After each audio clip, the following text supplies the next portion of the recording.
"You're not getting any of tonight's pot roast. Here, eat this instead," my mother-in-law says, handing me a bowl. I look at it, but this is leftover soup and salad from 2 days ago. It might have gone bad. "Don't be wasteful, you can handle it, right?" she snaps. "I don't want to waste good meat on you." "I can't eat this," I murmur, but she just glares at me. "Leftovers are perfect for you. Stop complaining and eat." This is what my life has become. My mother-in-law always treats me like this. She's so rude, and it really gets under my skin. My name is Mary, I'm 27, balancing work and home life, and I got married just a year ago. Right now, we're living with my husband's family. I never wanted to live with my in-laws, but my husband is the oldest son, so we didn't have much choice. Both he and his mom have traditional values. My father-in-law passed away, and my husband said he wanted to be there for his mom. I don't know why, though, she's still full of life. My brother-in-law is single and works overseas, so he can't help, but still, I hate living here. Lately, my husband has even started being mean to me, like he's copying his mom. He was never like this before we got married. Now he acts superior, always finding reasons to yell at me. It gives me a headache. "Hey, why is my shirt so wrinkled?" he snaps one morning. "Wrinkled? I ironed it." "Not well enough," he interrupts. "Can't you do something so simple, right? You're a useless wife."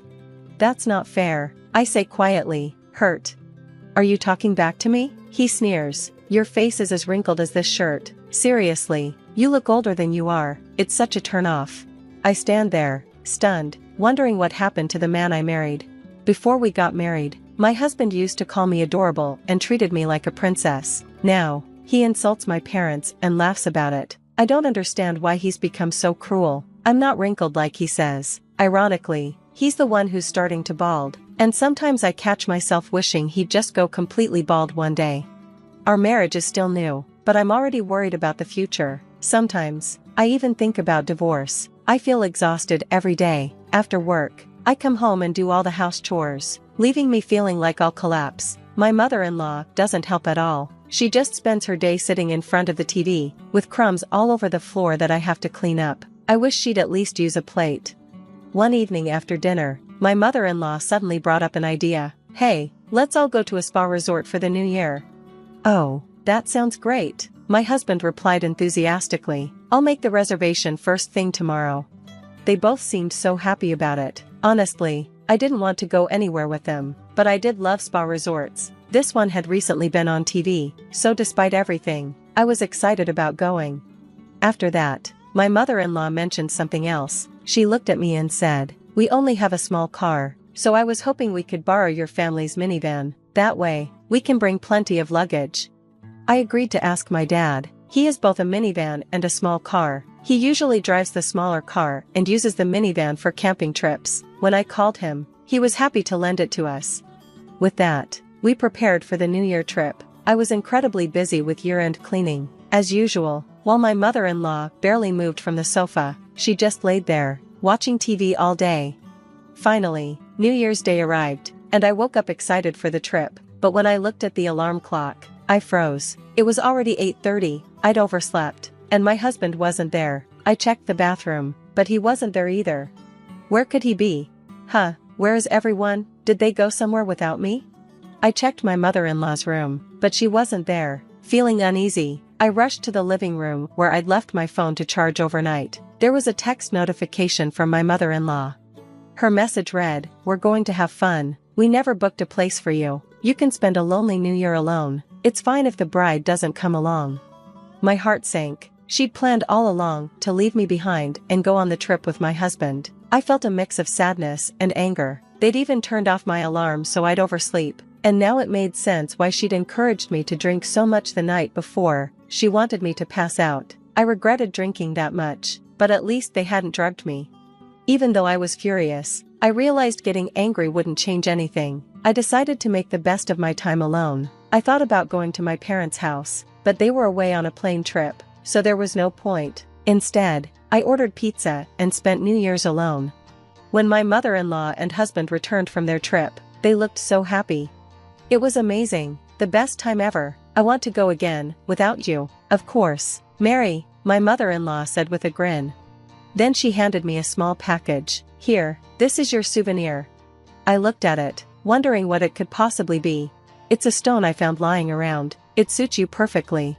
Oh, is that so? I replied, trying to hide my frustration. I couldn't help but think that my mother-in-law was being extremely spiteful. Frustrated, I decided to return the minivan to my parents' house, hoping they'd be home by now. When I arrived, my father came out to greet me.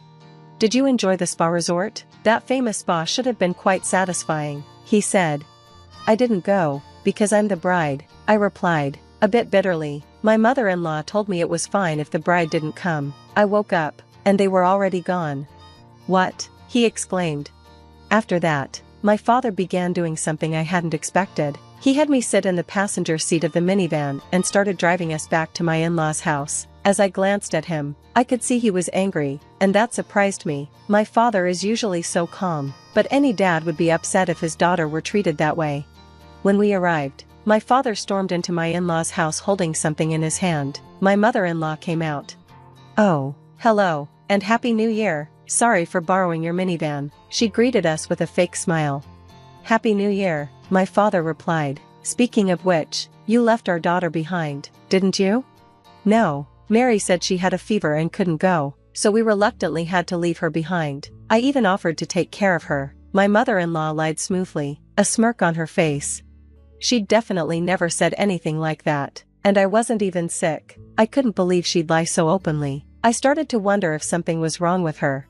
"Oh, really?" my father responded coolly, "but our daughter told us she received a text saying, 'It's fine if the bride doesn't come.'" "Did I say that? I don't remember," she replied, shrugging.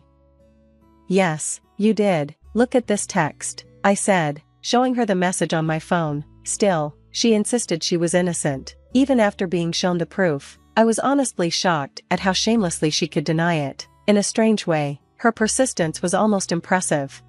"You're still saying that, huh?" my father said, glaring at her. "You're truly a sad person. Oh, by the way, can I charge you for cleaning the car's interior?" "What? Why?" she asked, startled. "Because you dirted it, with a married man, no less. What a filthy, disgusting scene." What are you talking about?" my mother-in-law stammered.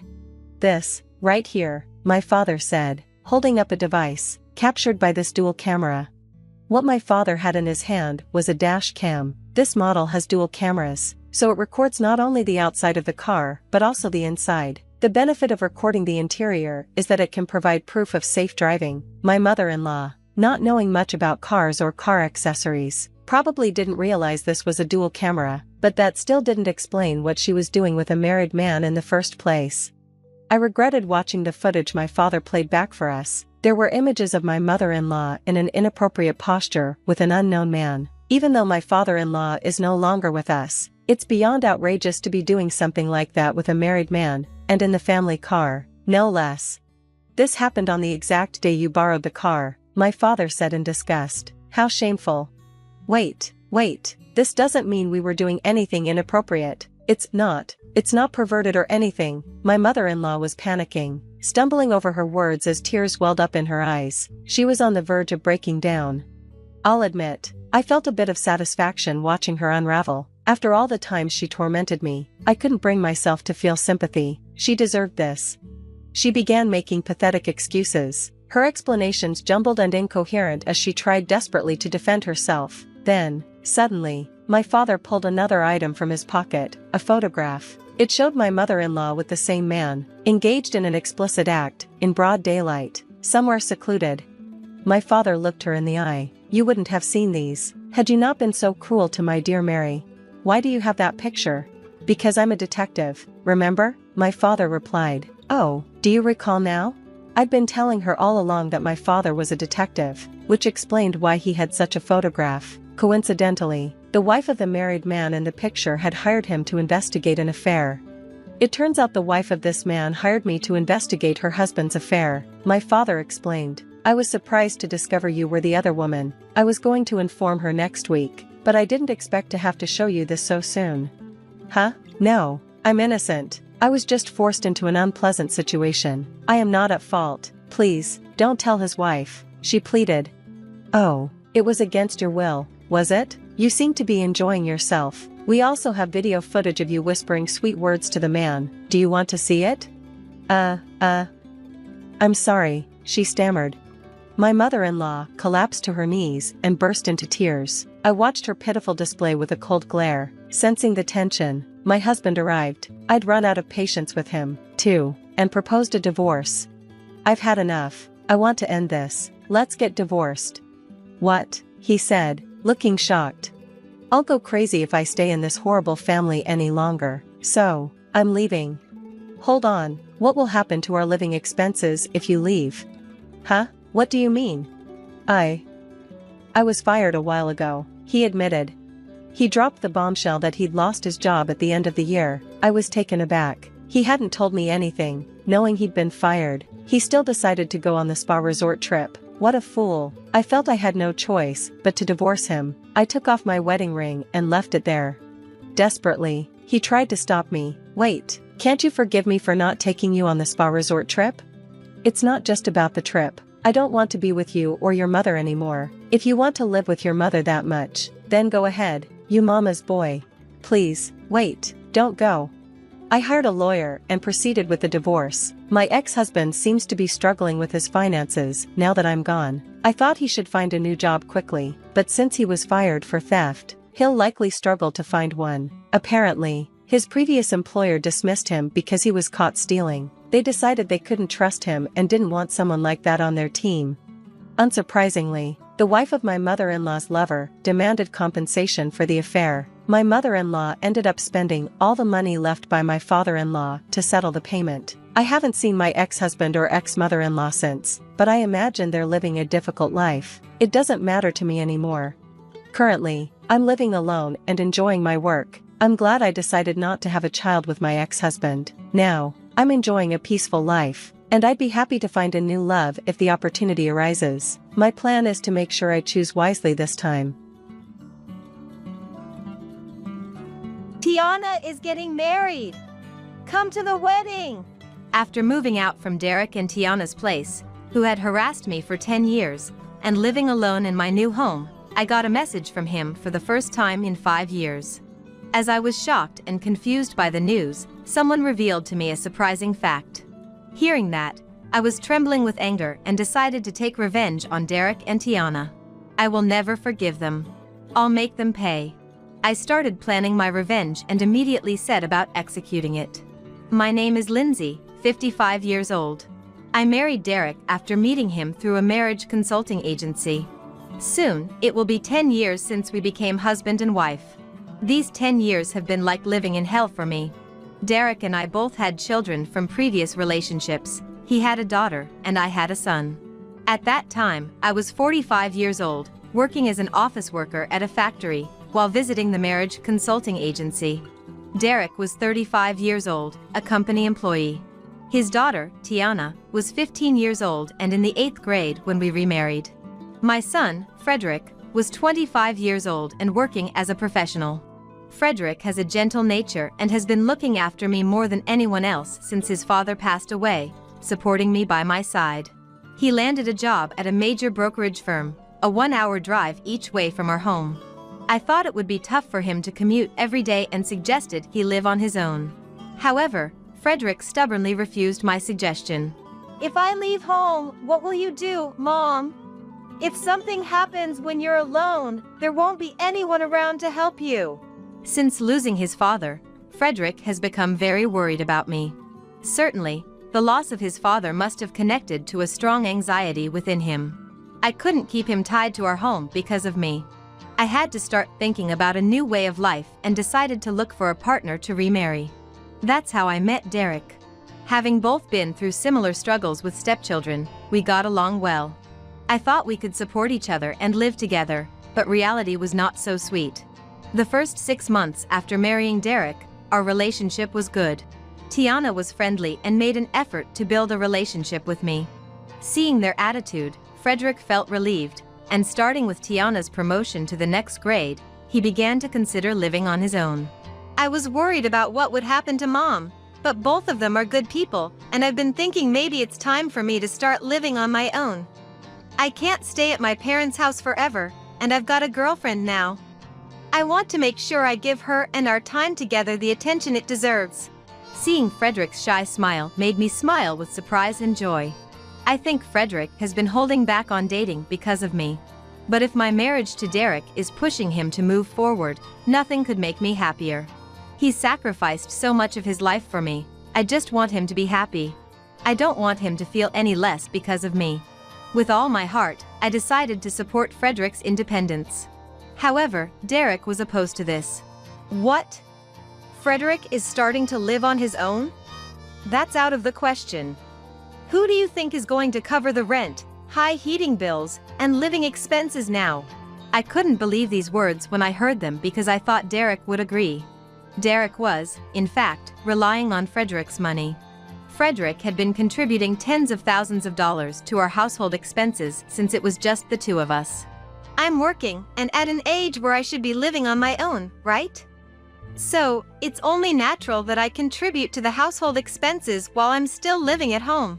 He said this as he took on a portion of the rent, utilities, and some living expenses every month. But we could cover those expenses as a couple. I never thought it was Frederick's duty to bear the cost of living. That's why Derek's attitude surprised me. From his words and tone, he was treating Frederick like a cash cow. You don't earn much from your part-time job, and if Frederick leaves, my burden will only increase. Stop it. I don't make that much salary to begin with. Can't you somehow persuade Frederick to stay? It's impossible for me to take care of you and Tiana alone. This was the first time I felt annoyed at Derek, who was complaining while lazily taking off his tie, possibly tired from work. When I remarried Derek, I quit my factory job. His place was far from where I worked.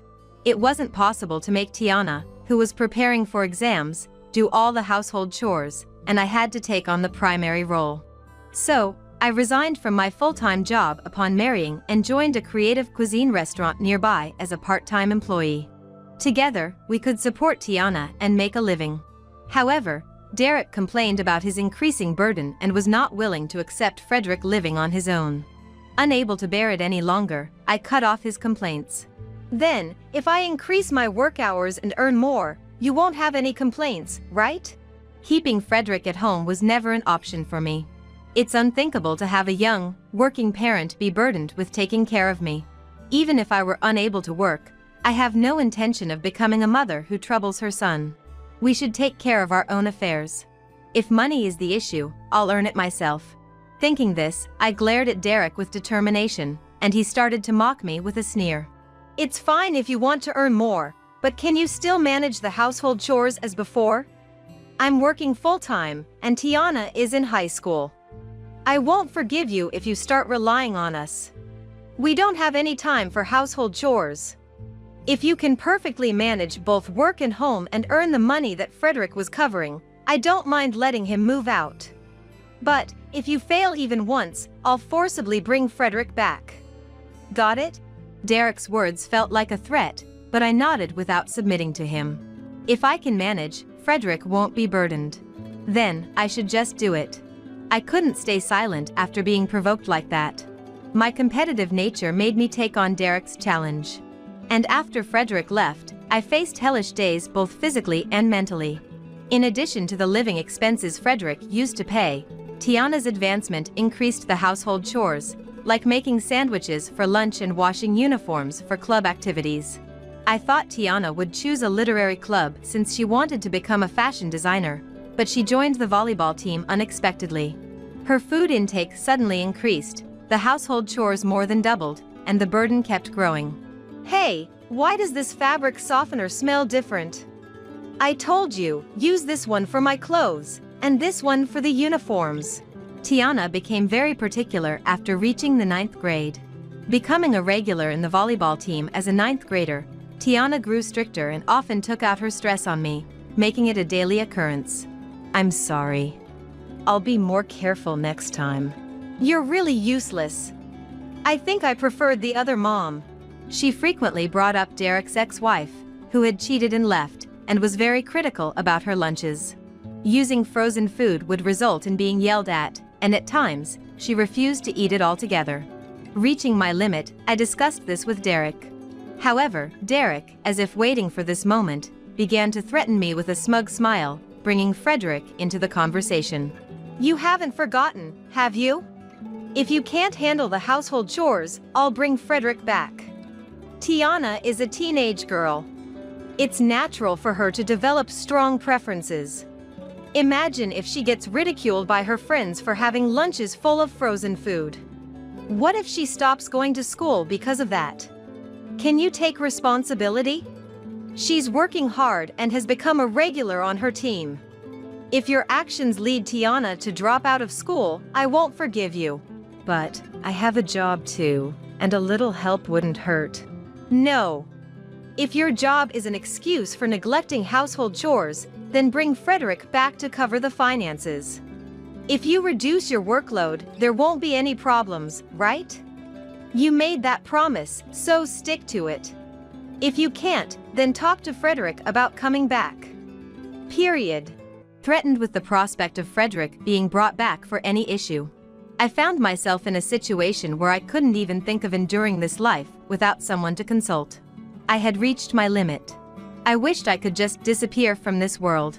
It was then that I was worn out both mentally and physically, and ended up fainting at work.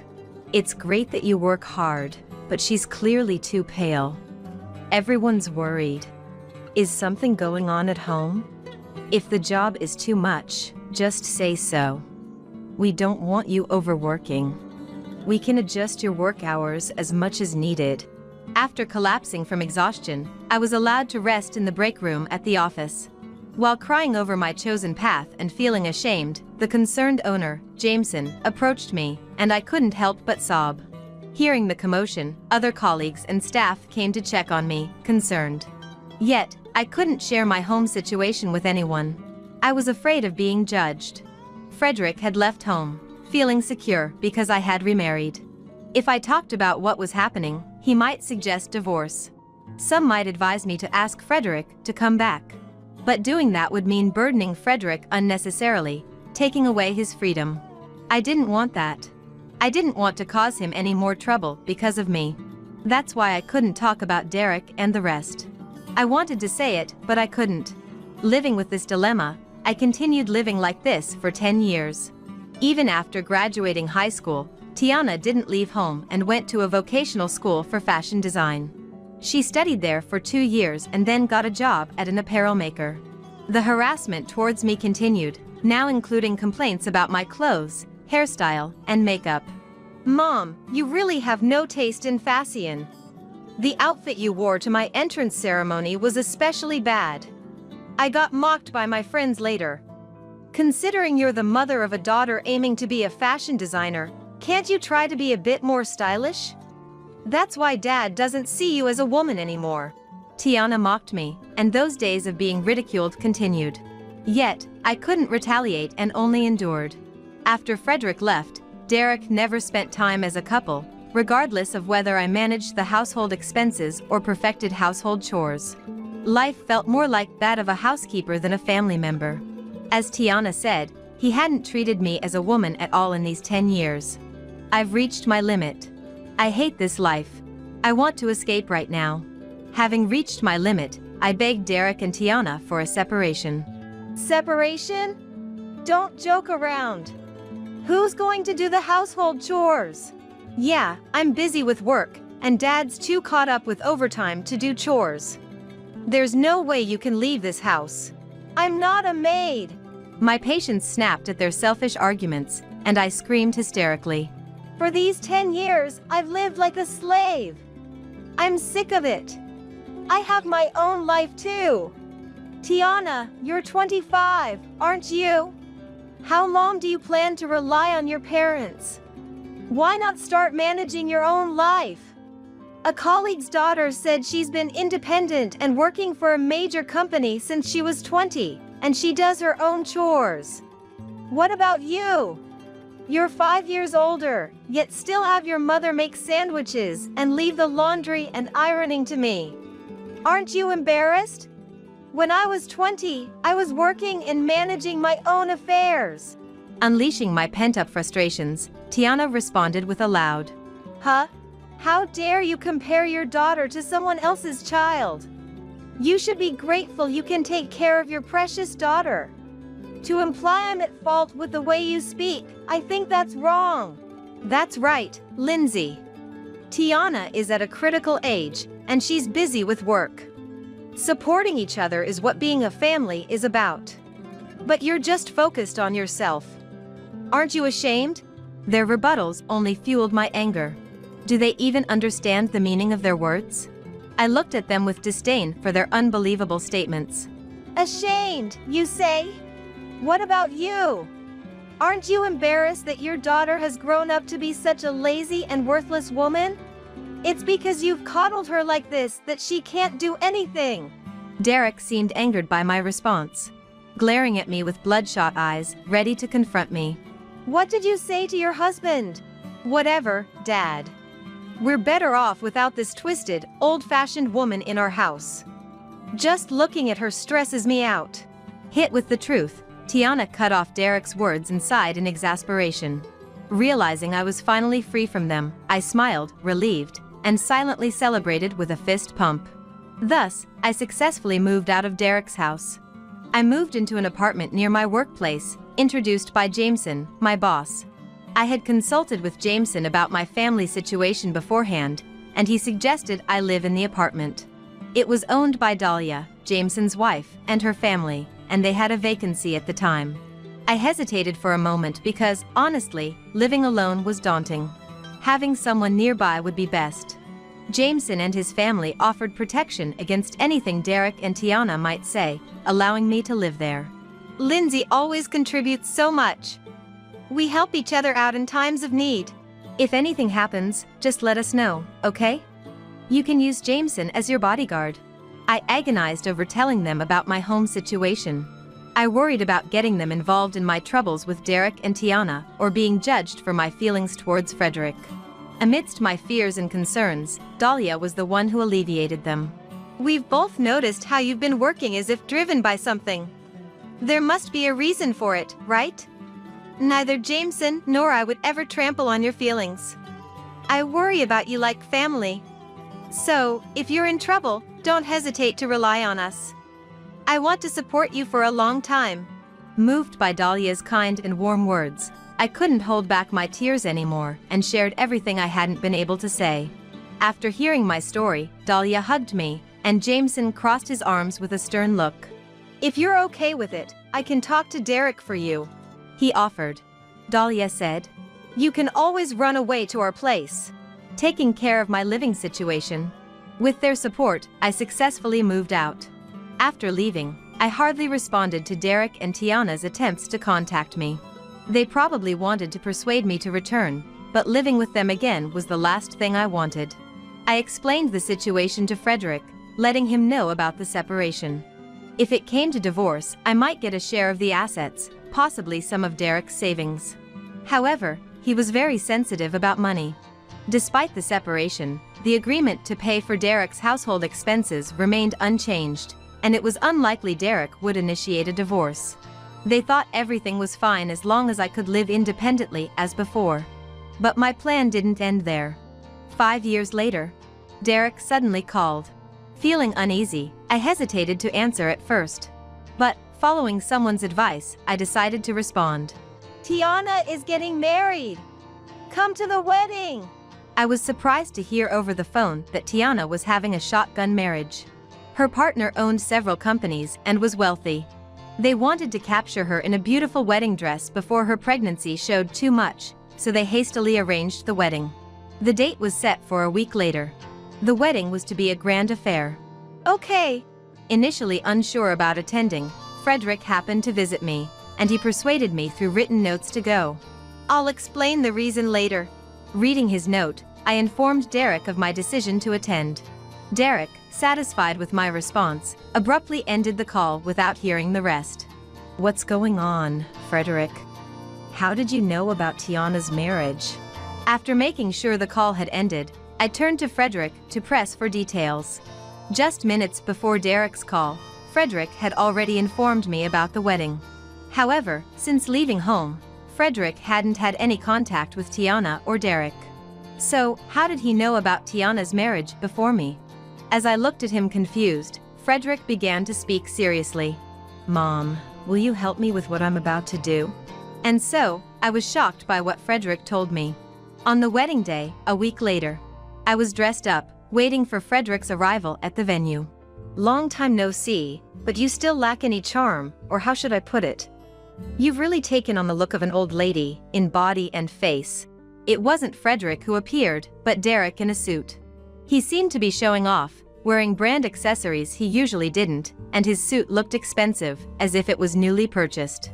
"Well, compared to your usual sloppy look, this is somewhat better." I was worried how it would look, the mother of the bride being so unfashionable at her own daughter's wedding. He was still the same man, saying unnecessary things. Being married to such a person was embarrassing beyond words. Feeling disgusted by his tasteless remarks, Frederick arrived, standing protectively between Derek and me. "It's been a while, Dad." Frederick, trying not to arouse suspicion, smiled warmly at Derek. Without any doubt about his demeanor, Derek engaged in light conversation with Frederick. "It's been a while since we met. How about a drink together?" "Thanks. I have some people to greet, so let's drink later. I have a lot to talk about."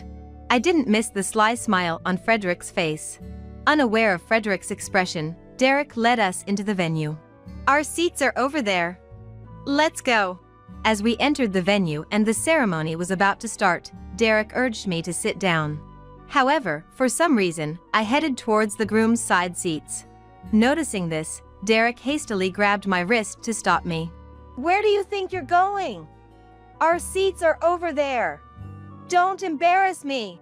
"What are you talking about?" I shook off Derek's hand, glaring at him. As I did, an angry Derek glared back at me. "Ah, there you are. Lindsay, over here, this way." "What?" "What?"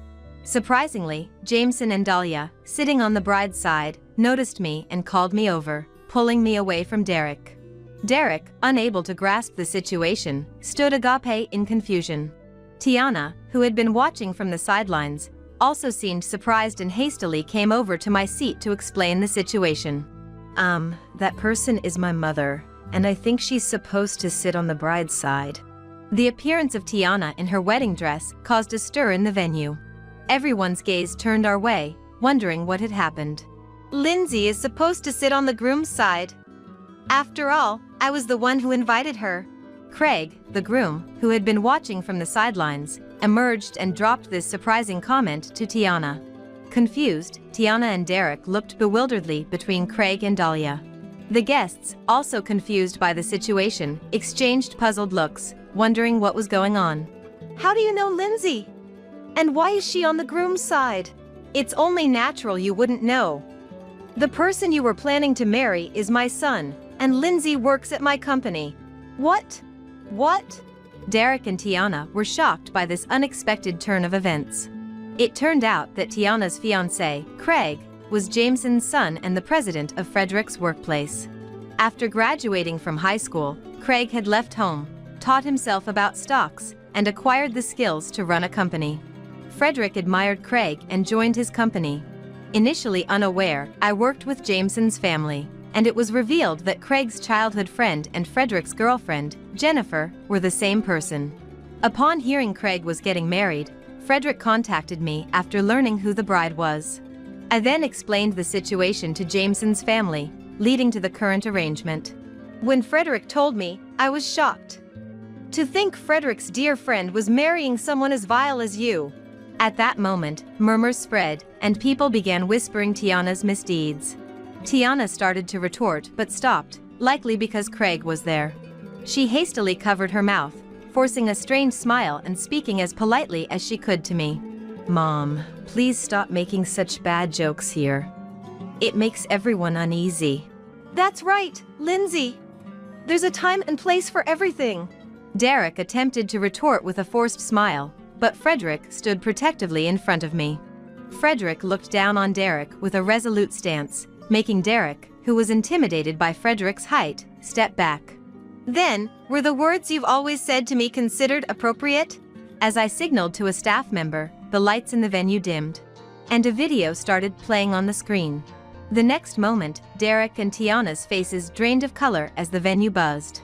The video showed scenes of me being harassed and mistreated by Derek and Tiana during our time together. What is that? Isn't that bad? The president's wife, is she really like that? Is the president okay marrying that kind of woman? That's not good, right? The room quickly filled with criticism towards Tiana and concern for Craig. Derek yelled at the staff to stop the video, while Tiana, visibly shaken, covered her mouth with her hands, trembling. What do you mean by this? Are you trying to ruin Tiana's happiness? Ruin her happiness? Hearing those words, Frederick angrily retorted. How can you say that when you've never cared about Mom's happiness? Huh? Ah. Frederick is usually mild-mannered and kind. He rarely gets angry, usually brushing off unpleasant situations with a laugh, showing great tolerance. But this time involved his mother and a respected company president who is also a dear friend. Two people important to Frederick were being hurt by Derek and his actions. Unable to contain his anger, Derek collapsed in a pathetic heap, trembling with fear under Frederick's intimidation. Regaining her composure, Tiana must have thought it necessary to break the tension. She weakly clung to Craig, pleading, "Indeed, I was a lazy daughter until Mom left. But I've changed since discovering I was pregnant. I've learned the importance of caring for others. I've resolved to cherish you and our baby. So, can you trust me? As the father of this child, you're prepared to raise it together, right?" Realizing there was no escaping the evidence presented in the video, Tiana adopted a repentant stance, looking up at Craig with moist eyes. She wasn't unattractive. She truly believed her tears could sway the situation. However, her last words were a little bit out of line. Frederick, as if he had been waiting for this, approached Tiana with a sly smile. All that talk of changing your heart is useless. Unless you can show proof that the child's father is him, no one will believe your words. What? What are you talking about?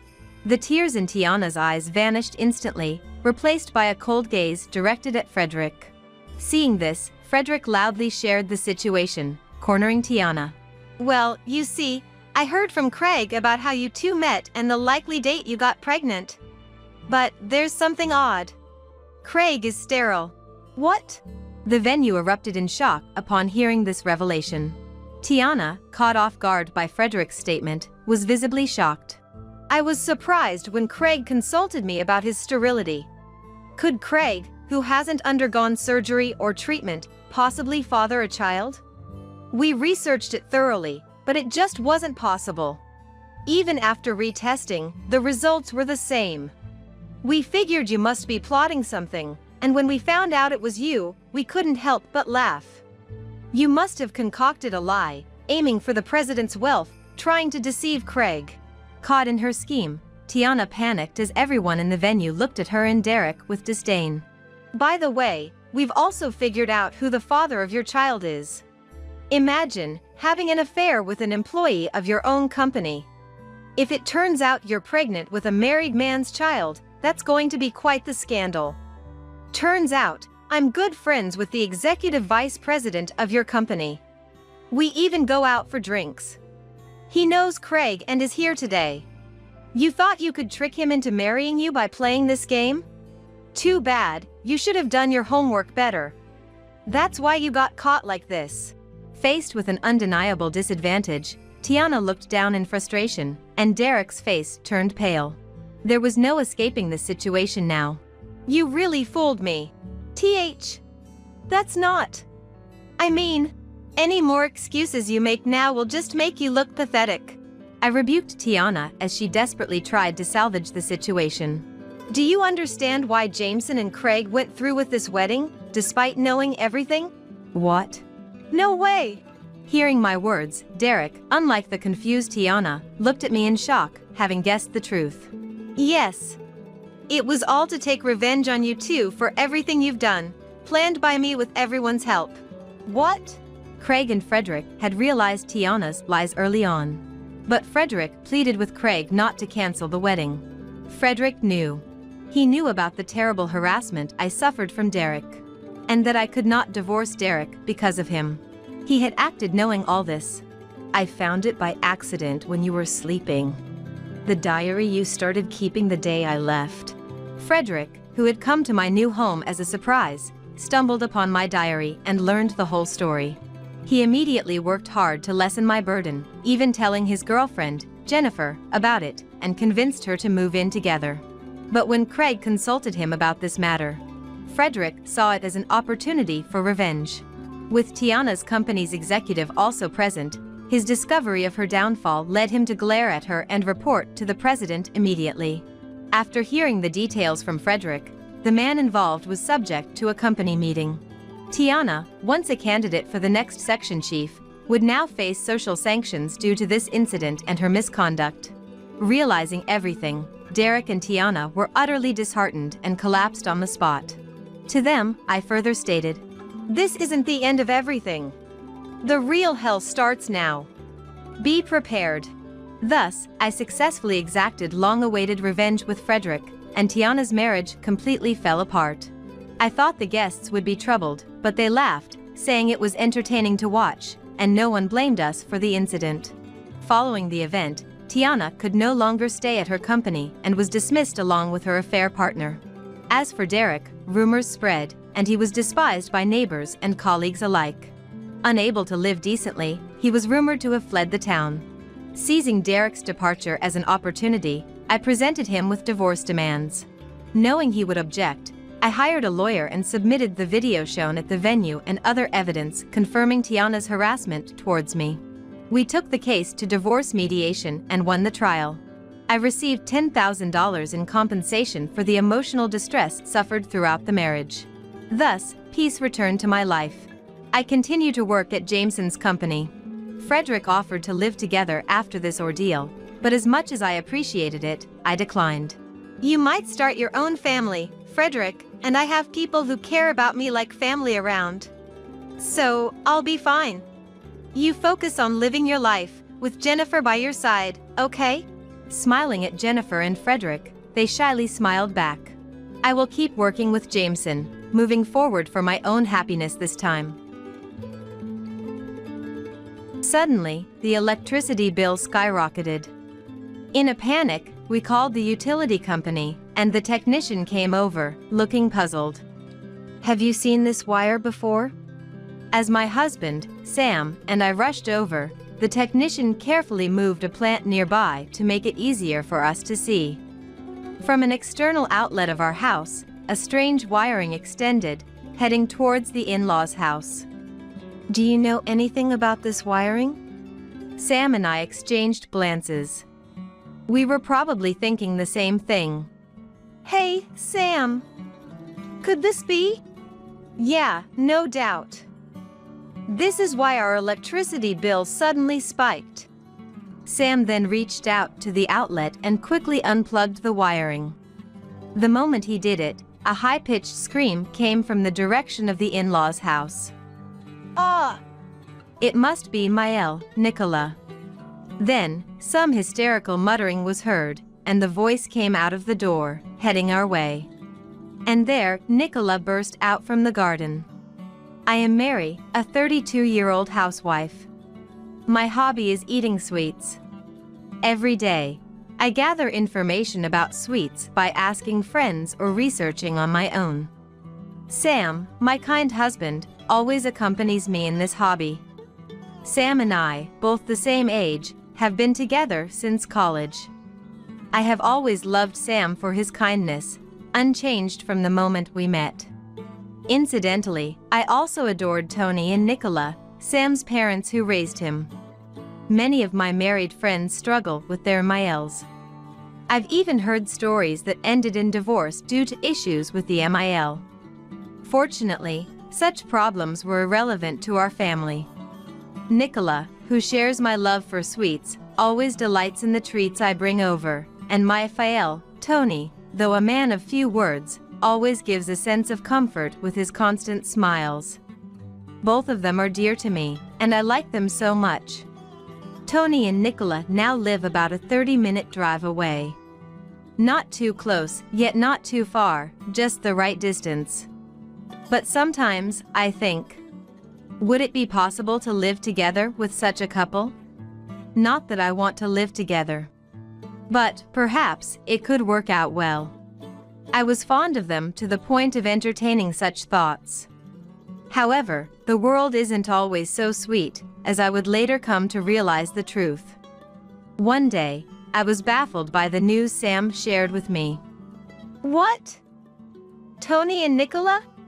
Turns out, Tony and Nicola were moving into the vacant house next door to us. I had assumed their in-laws' house was owned, but it turned out to be a rental. They were considering moving since their place was getting old.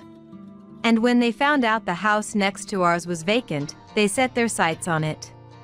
It was an unexpected close-distance living arrangement. I was instantly overwhelmed by anxiety. We had been getting along fine with Tony and Nicola, but would it continue to be okay? Living next door meant we could see each other every day if we wanted. I liked Tony and Nicola, but seeing them every day might be too much. But it was too late to say, "It's too close, so please don't move in." When Sam heard about the move, he gently advised Tony and Nicola that it might not be a good idea. However, they didn't listen, saying, "We're so close now, it'll be fine." I wanted to kick myself for my previously optimistic thought that living together could be possible. As my anxiety grew, Tony and Nicola moved in. Though I greeted them warily, things seemed fine at first. We kept a good distance, and some boundaries were established. But as they settled in, Nicola began to cross those boundaries. That was the force that overcame all the actions we didn't want her to do. Unannounced visits became the norm, and when she came over, they acted as if our house was her own. Not only that, but our actions seemed to be constantly monitored. Then, after finishing an unannounced visit and dinner inspection one day, Nicola made an outrageous suggestion. "Hey, Mary, I've been thinking, why don't you stop locking the door?" What? I couldn't believe my ears. Because can you believe it?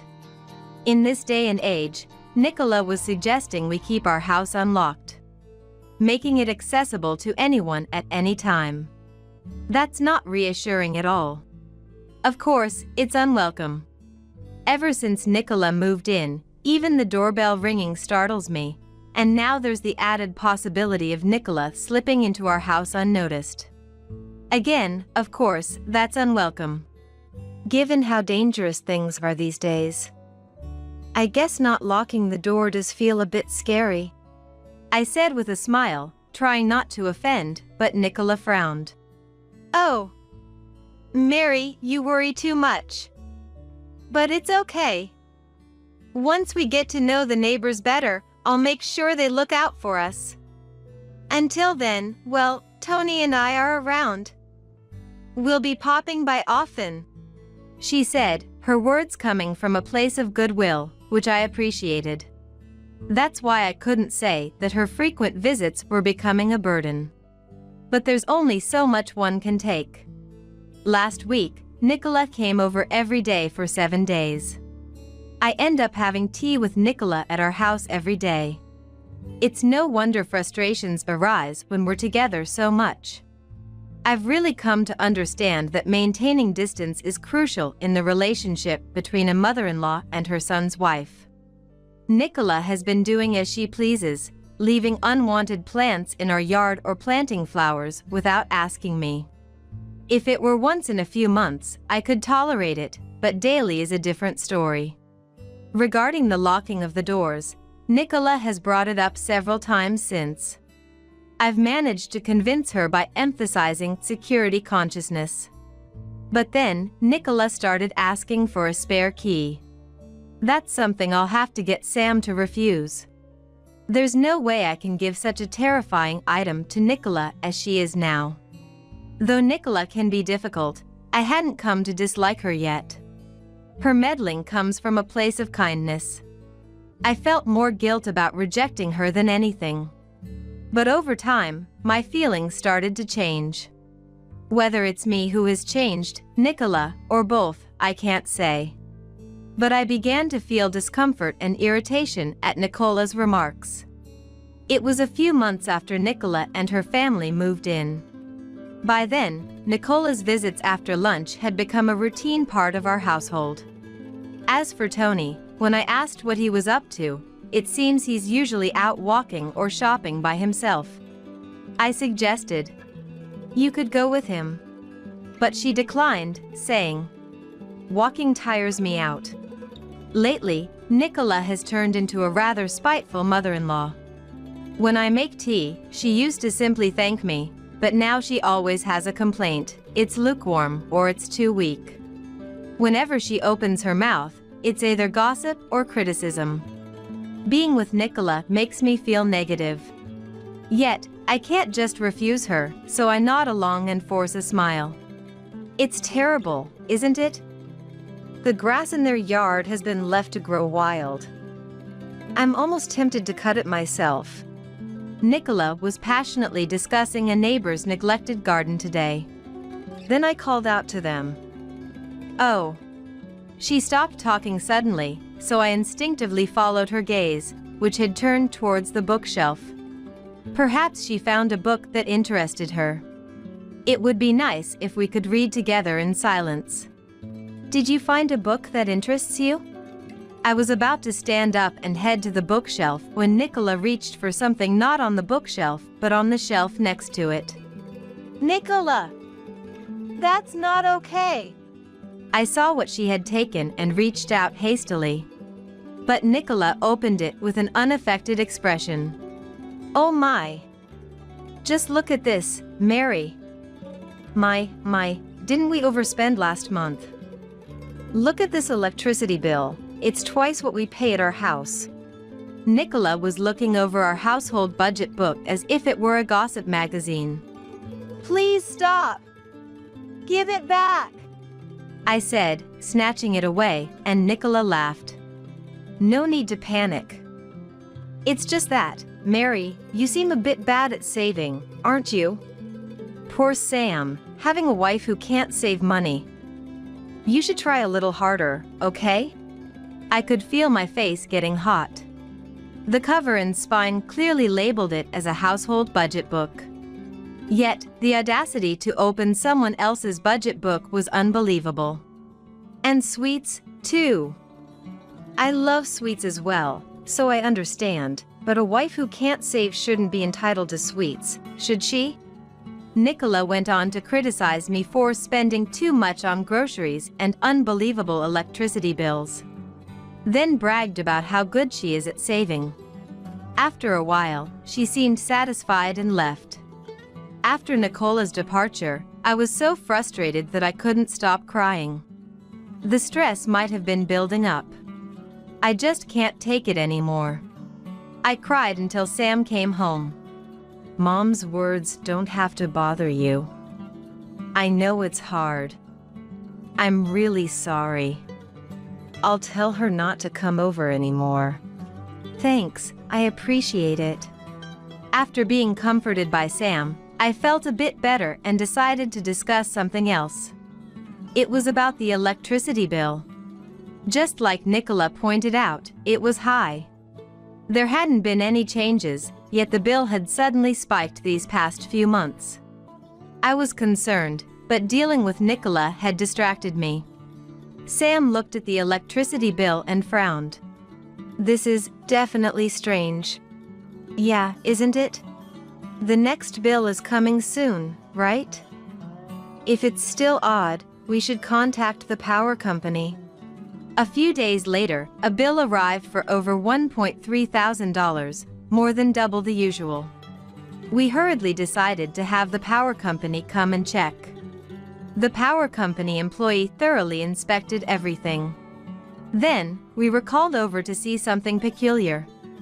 "Did you know about this line?" Rushing over, the employee moved a plant nearby so we could see better. Hidden by long leaves was an external outlet we hadn't used since the house was built. Having completely forgotten about it. From that outlet, as the employee had said, a wire extended towards the in-laws' house. "Do you know anything about wire?" Sam and I looked at each other. Likely thinking the same thing. "Hey, Sam! This means..." "Yeah, no doubt. This is why our electricity bill suddenly increased. Just to be sure, we followed the wiring with the employee. Pushing aside hedges and overgrown weeds, we found the wire indeed entered the in-laws' house shed. We couldn't see where it connected from there, but it was clear the in-laws' house was involved. The employee's expression hardened. Should we call the police? No, it might come to that, but let's talk first. This house belongs to our parents. The employee, tense at first with the suspicion of electricity theft, relaxed upon learning it was a family home. Is that so? Then I'll leave it to you. Thank you for coming out. We really appreciate it. We escorted the employee back to our driveway and watched him leave. After saying goodbye, we faced each other, thinking. Sam sighed deeply, holding his head. I'm sorry for having such a mom. Don't worry about it, or I can't really say that. What do we do now? Tony and Nicola were probably home, as usual. Should we go talk to them now, or plan a strategy first? Sam, hand over his mouth, walked towards the external outlet left exposed after the employee moved the plant. Earlier, the staff avoided the plant, so I could clearly see the external outlet. Thinking about it, Nicola placing the plant there might have been to hide it. It felt wrong to suspect her, but it seemed the only logical explanation. What's this connected to? Sam then reached for the outlet and quickly pulled out the wiring. Is it okay to pull it out? I just did. Thinking about them taking electricity from our house all this time makes me angry. Well, the employee is a witness. They can't talk their way out of this. If needed, we have that. You're right. I nodded in agreement. That's when it happened. Ah! A high-pitched scream came from the in-laws' house. It must have been Nicola. Next, some hysterical mumbling, then the voice moved towards the door and headed our way. Nicola burst out of the house towards the garden with force. Wow! She hadn't expected anyone to be there. Seeing us, Nicola exclaimed in shock. Oh! You scared me! What are you doing there? She came at us aggressively, so I stood my ground and replied. What about you, Nicola? Do you need something in our garden? You seemed quite flustered. Well, that's... Nicola awkwardly averted her eyes. Sam, holding the unplugged wire firmly in his hands, was right there. Nicola exclaimed, "Ah!" and tried to snatch the wire from Sam's hands. Sam twisted away, hiding the wire behind his back. What are you doing? No, that's my line. Sam held the wire in front of Nicola's face and said in a low, serious voice. This was plugged into our outlet. Tom emphasized our, and Nicola glanced upwards, momentarily flustered. So what? Do you know where this wire leads? I have no idea about that. But put it back right now. It's causing trouble over here because it's unplugged. She demanded it should be plugged back in without knowing where it leads. And she is claiming harm from it being unplugged. That was as practically an admission of guilt. Yet, Nicola seemed unapologetically frantic. The reason for Nicola's panic was clear. I stood next to Sam, smiling brightly. Nicola, please calm down. We can't plug in a wire when we don't know where it leads. This is our outlet, you know? It's fine to plug it in. Just a bit won't hurt. So. Oh.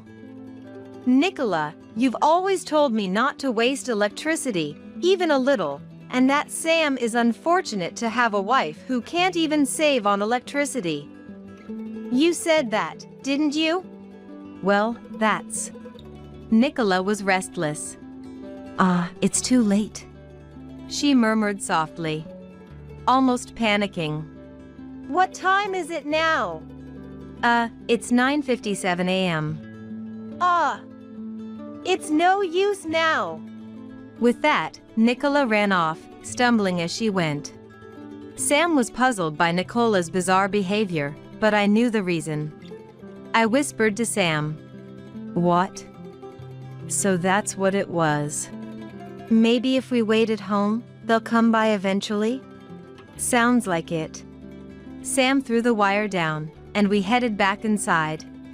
A few minutes later, there was a sound at the door, followed by the doorbell. It was Nicola.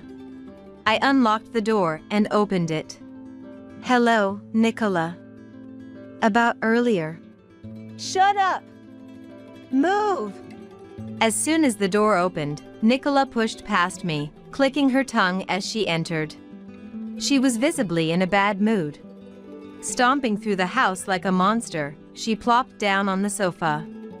Sam, already in the living room, started to speak, but Nicola beat him to it. I'm so thirsty. What about my tea?" "You're so slow. You should move before being asked. That's the rule, isn't it?" Yes. And you locked the door again, didn't you?" This is why people say the son's wife in this neighborhood is so cold.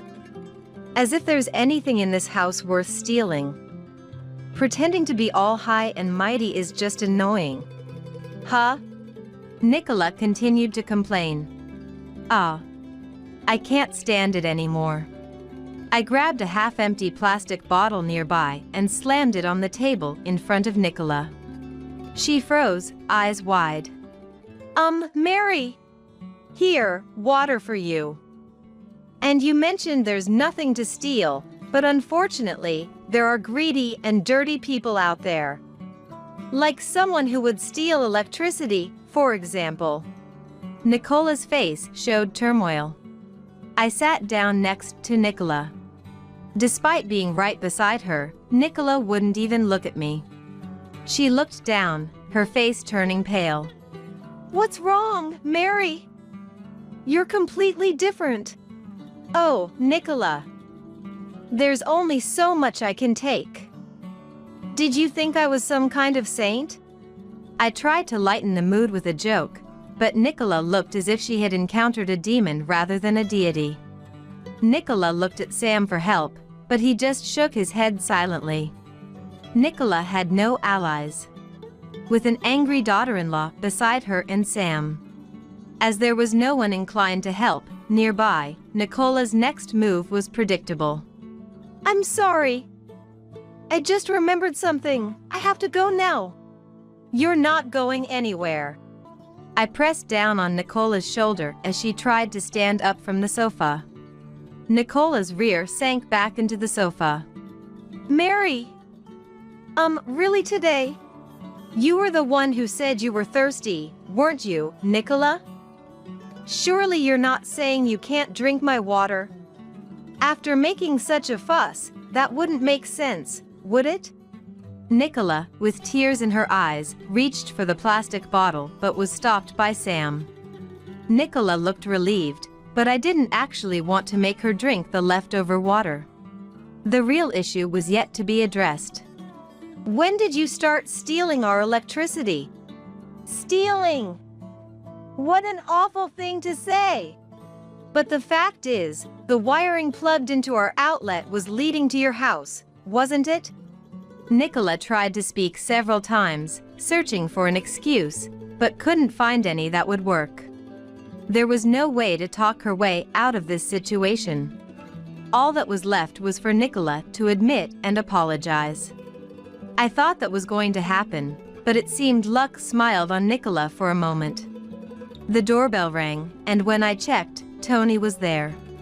"Is Nicola here?" It seemed Tony had gone out for a bit and came back to find the door unlocked, the TV on, but Nicola missing, so he was worried. "Tony!" Nicola cried for help as if reinforcements had arrived. Tony was confused by Nicola's unusual state. Then, Sam explained everything from the beginning. After thinking for a moment, Tony slowly said, "Isn't there some mistake here?" It's hard to believe at first that his wife was secretly stealing electricity from his son and daughter-in-law's home. So, who did the wiring? Do you expect me to believe a stranger came and connected our houses? Tony crossed his arms and pondered again. Then he agreed. Well, we should probably go and see it. And stood up. But Nicola tried to stop him, flustered, but Tony asked Sam to show him to the outlet. The wire ran into a shed where it wasn't visible. After checking, Tony came back pale-faced and immediately made Nicola apologize. "I'm sorry. Truly, I am." Nicola silently looked down. Like a child. According to Tony, the wiring was connected via an extension cord to a battery and Nicola's computer. The battery was bought when they moved in. She was advised to charge it during cheaper, nighttime rates, and using it during the day was cost-effective. Nicola had been doing exactly that. Initially, it was just that, but then she started plugging in her computer and other appliances since there were free sockets on the extension cord. Eventually, she used our electricity day and night. Nicola justified her actions by saying it was more cost-effective. It was infuriating enough that she had been stealing electricity, but even more so that she had looked down on me while lying all along. You've been saying how pitiful Sam is for having a wife who can't save, or criticizing me for buying sweets while being unable to save. Remember? That's the truth, though. Her lack of remorse was almost impressive. Saving by using someone else's electricity isn't saving. It's just a crime. I continued. And don't think we'll just let this go because we're family. If you sincerely apologize, that's one thing. But if you keep this attitude, we'll have to involve the police. Nicola looked surprised, as if she thought getting caught would be the end of it. What kind of daughter-in-law are you? To betray your own family? Don't talk like that.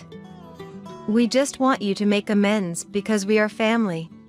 As I reached for my phone, Nicola panicked and lunged at me. Sam quickly restrained her. There's no evidence. With everything laid out like this, you still need evidence? Let me tell you something conclusive. I pointed towards the roof. Nicola squinted, then realized.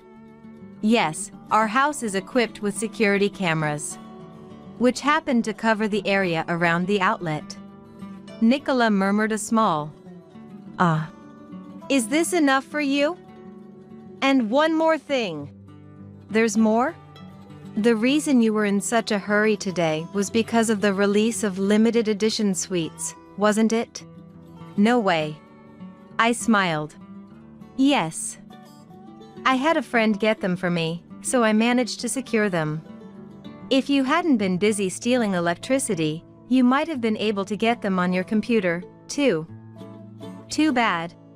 Nicola trembled and then sat down on the spot. After discussing with Sam, we decided against reporting Nicola to the police. She had admitted to it, and we had evidence, but it was too much hassle, and being family, it might get brushed off. Instead, we decided to get a proper apology and compensation for the electricity from Tony and Nicola. It was awkward living so close, but it had to be done. Tony and Nicola, perhaps feeling awkward too, eventually moved back to their old house. Apparently, word got out about the electricity theft, and Nicola became the subject of rumors. Nicola was devastated and wanted to return to their original home. It turns out Nicola thought she was good at neighborhood relations. But in reality, people were just being polite. After paying us, Tony and Nicola were left with little money. But we would not help them. They needed to save on their own, especially on their beloved sweets. As for me, now that Nicola is gone, I'm enjoying my life. deciding which sweets to buy next with the electricity bill back to normal. 8. Are you trying to use the bathroom? Dirty old people are banned from using it. We use that toilet too, you know.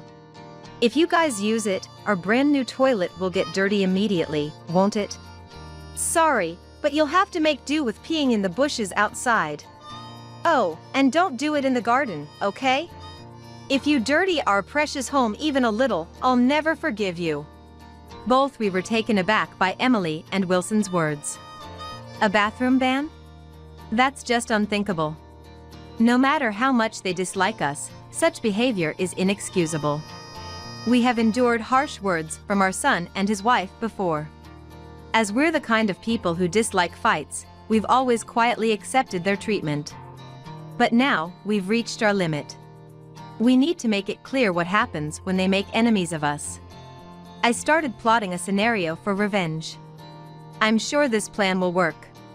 My name is Sarah, a 62-year-old homemaker. I live with my husband.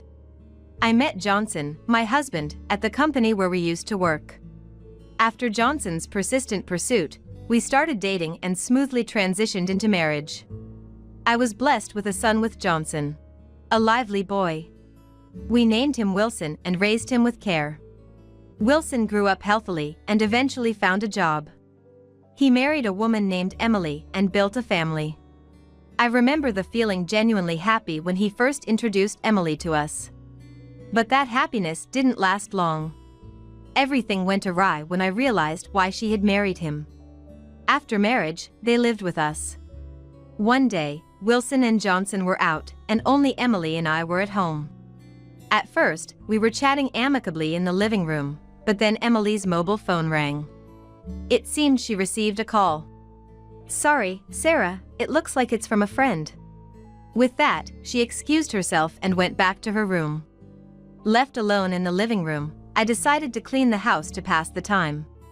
As I was passing Emily's room, I inadvertently overheard her conversation. Her voice was so loud that I couldn't help but hear. "Seriously, those old folks are living too long. If they suddenly died, we could get the inheritance. I'm married into the family for the president's fortune, but this is just hell." Her words felt like a cold shower to me. Actually, Johnson's father was the president of well-known top-tier company. However, the company was set to be inherited by his brother. Still, being part of the president's family, Johnson had some share of the wealth. It turned out Emily had married Wilson with that very intention in mind. They probably believed that once we passed away, the inheritance would become theirs. In fact, we had always treated Wilson and his wife with this in mind. Such behavior couldn't be tolerated. I shared this with Johnson that night. Initially, he was shocked, saying, "Really?" but he trusted my words. After discussing, we decided not to act immediately but to observe if Emily would reveal her true intentions. Maybe, in the meantime, she might change her attitude and start treating us like a real family. It was a decision made with the faint hope. But things didn't go as expected. To test Wilson and his wife, we observed their behavior. We invited them out, asked for help with chores, and so on. Gradually, they seemed to find us a nuisance, and their attitude changed. "Wilson, you're free now, right? I'm sorry to ask you, but can you give me a hand to do the laundry? My back hurts." One day, seeing Wilson relaxing in the living room, I asked him. Although Emily had been the one to speak harshly that day, Johnson suspected they might be in this together. We suspect that maybe Wilson feels in the same way. So, I started to approach Wilson to understand his feelings. At my request, Wilson looked up from his mobile phone, sighed with annoyance, and said, "Can't you do that yourself, Mom? You're a mother, after all. Shouldn't you be able to handle the household chores by yourself?" He then returned his gaze to his mobile phone. It became clear that he had no intention of helping. His attitude seemed to say, "I have no intention of being a family with you." This thought sent a chill down my spine. Don't say that. Family should help each other when in trouble. You have your own family now, Wilson. You need to act responsibly. My voice trembled, reflecting my fear. If my suspicions were true, it meant that even Wilson, whom we had lovingly raised, was betraying us. That was something I couldn't bear. Desperately, I pleaded, "Please help me." But Wilson didn't even look up from his phone or show any sign of getting up from the sofa. His unwillingness to help was evident. Persisting in my request, he let out a heavy sigh and continued. "Look," he continued. "Enough is enough. Yes, you're my mother, but that doesn't give you the right to be selfish. I have a wife, Emily, and I need to work for her. I'm already exhausted every day, and now you're asking me to do chores too? That's cruel. Don't ask us to do such things anymore. We are essentially strangers." Essentially strangers. Those words pierced deeply into my heart. It confirmed my fears. Both Wilson and Emily seem to be after Johnson's inheritance. They seem indifferent to us, thinking as long as they receive the inheritance, that's all that matters. This betrayal from family deeply wounded me. Yet, we couldn't foresee something even worse. I immediately told Johnson about Wilson's possible intent for the inheritance. Johnson, seemingly already convinced. "I thought as much." He nodded. And so, our family dynamics became distorted. Amidst all this, Wilson and his wife decided to move out. When they brought it up, we couldn't help but feel relieved. By then, living with them had become unbearable. Even sharing the same house with them was distressing. They wanted to live in a new single-family home, which would require a significant amount of money. To hasten their move, we decided to provide financial assistance. Dad, Mom, thanks. Family is indeed valuable. Knowing the underlying meaning of Wilson's words, we couldn't genuinely rejoice. The construction of their new house was completed, and it was the day of their move. They packed up some of their belongings and left the house. A week later, we visited their new home with a housewarming gift. Though I didn't want to go, I remembered my father-in-law teaching about maintaining certain courtesies, so I decided to endure it a bit. Nice house, isn't it? Smells like new construction. Their home was more beautiful than expected, probably due to the money spent on it. After being shown around various rooms, when we gave the celebration gift in the living room. "Thank you so much," she said. She seemed pleased as she put away the gift. While chatting in the living room, I felt the need to use the restroom. "Where's the bathroom? May I use it?" I said. To my request, Wilson and his wife responded unbelievably. "Wait, are you trying to use the bathroom? Dirty old people are banned from using it. We use that toilet too, you know. If you use it, our brand new toilet will get dirty immediately, won't it?" Followed by his words, "Sorry, but you'll have to make do with peeing in the bushes outside. Oh, and don't do it in the garden, okay? If you dirty our precious home even a little, I'll never forgive you." Their words made me feel dizzy. It was too cruel, regardless of how much they disliked us. At that moment, they were like strangers to me. There was no familial affection left. That's why I decided to start my revenge. I planned to ruin them thoroughly. I secretly devised a scenario for it. Exchanging glances with Johnson, who was just as stunned. It seemed Johnson was thinking the same as me.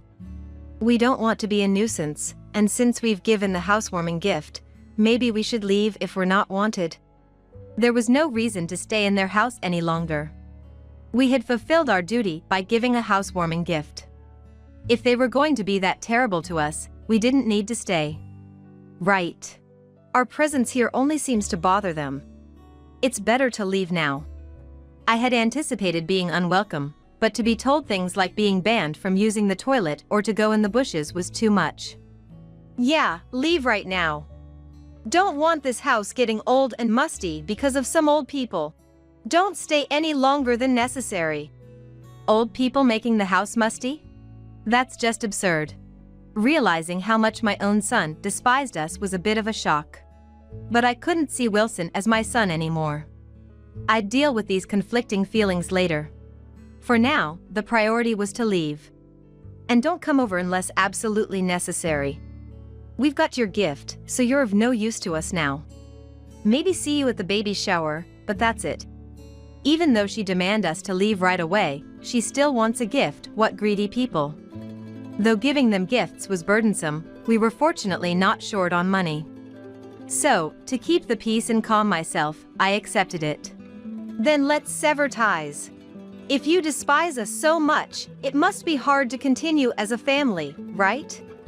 Anything is fine with me as long as we don't have to deal with you and your family, who are troublesome. Are they high on their own anger? Emily quickly agreed to my suggestion, likely not understanding the consequences of her decision. We gathered our things and left Wilson's house. They hardly even saw us out.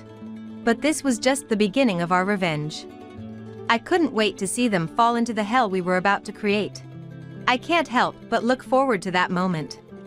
Back home, I shared the revenge plan with Johnson. He said, "This is going to be interesting." He laughed and was in agreement with my plan. They say spouses become like mirrors of each other, and I really felt that was true. Since then, we had been very busy. To complete our revenge, various preparations were necessary. Before we knew it, about a week had passed. Despite being busy, we were leading a calm life without any major incidents with Wilson and his wife. But it seemed about time for a disruption. As I was expecting this, the phone rang. Johnson and I exchanged glances. Sure enough, it was Wilson on the line. I put the call on speaker so Johnson could hear and spoke to Wilson. "Hello, Wilson? What's up? Did something happen?" It was surprising he called so nonchalantly after what had happened. Normally, after such an incident, I'd think it would be awkward to make a phone call. But Wilson, sounding cornered and desperate, blurted out. "What's happened, you ask? What have you two done? Thanks to you, I'm in a terrible situation. Do something about it now." Wilson's statement was disjointed, and I couldn't understand what he was talking about. Of course, I had orchestrated this revenge, so I could guess what might be happening to him. "What exactly do you mean? Tell me everything from the start, I don't understand." Since I had no idea what he was accusing us of, I couldn't respond. Urging Wilson to explain, he started his story in an angry tone. It seemed the trouble started when he went to work after the incident. While working, Wilson noticed something unusual. The looks directed at him by his colleagues were unusually cold. Wilson, who tends to be overly concerned with others' perceptions, found it unbearable to stay at work and left early that day. Hoping it was just his imagination, he went to work again the next day, but the cold stares remained unchanged. He confronted a colleague about it, but all he got in response was, "Ask yourself." Just that, and they wouldn't tell me anything more. Furthermore, it wasn't just his department colleagues who were giving him cold stares. It seemed as if everyone in the company, from high-ranking superiors to colleagues in other departments, were looking at him with disdain. He felt as if every employee he encountered was regarding him with contempt. Despite racking his brain, Wilson couldn't think of a reason for the cold treatment at work. He hadn't made any mistakes on the job. Eventually, he surmised that my husband, Johnson, a member of the company's founding family, and I must have been involved. "What have you two done? Because of you, I can't work anymore. You need to take responsibility." Wilson lashed out at us one-sidedly. Indeed, the frigid reception he faced wasn't a figment of his imagination, it was a part of our scheme. We had promptly informed my brother-in-law about the ordeal with Wilson and his wife. He values us greatly and was furious upon hearing it. Unfortunately, my brother-in-law isn't one to keep secrets. He inadvertently leaked our story to his secretary and other managerial staff. Soon enough, the entire company knew about their misdeeds, and everyone began to scorn Wilson. "This is too much. Fix it now. I can't work in that kind of environment." Indeed, someone like him, who is easily swayed by others' opinions, couldn't possibly continue working in such a hostile environment. However, his employment was actually a result of nepotism. He had been lazy during his student days, lacking notable educational achievements or qualifications. Since he couldn't find a satisfactory job, his sympathetic uncle hired him at his company. Could someone like Wilson really manage a proper job search? From my perspective, it seemed unlikely. That company was his only option. Yet, working there under current circumstances was impossible for him. Please, you have to do something. I can't work under those stairs. You caused this, right? Then fix it. He yelled over the phone. But I had no intention of forgiving him. We've disowned you, remember? Why are you asking for help now? That was all Emily's doing. I always considered you and Dad as my family. Families are supposed to help each other, right? So, help me. Indeed, families should help each other. But he had misunderstood the meaning of family. You help because they are your family, not treat them as family only when help is needed. Feeling the conversation was pointless, I ended the call with him. Afterward, my phone kept ringing incessantly, so I blocked his number. That was how we completely severed ties with our own son. Our revenge was far from over. The day after our conversation with Wilson, my phone rang again. This time, it was Emily. Sarah, please open the entrance. I have something to discuss, including about Wilson. Let me in quickly. As soon as I answered the phone, she blurted out such things. It seemed that she, thinking it best to resolve matters directly, was waiting at the entrance of our house, eager to talk. Well, it was our former house, after all. Emily, we're not at that house anymore. Indeed, it was our former home. Since then, we had sold the house where we lived with them and moved to a new home. A brand new, sparkling single-family home. Our new home, chosen with a slightly competitive spirit, was more spacious and grander than Wilson and Emily's. What? Then where are you? Things are terrible here. If we don't know where you are, how can we receive the inheritance? Tell me your current address. She seemingly failed to comprehend the meaning of disownment. To disown means no longer being family, and inheritance is not passed to non-family members.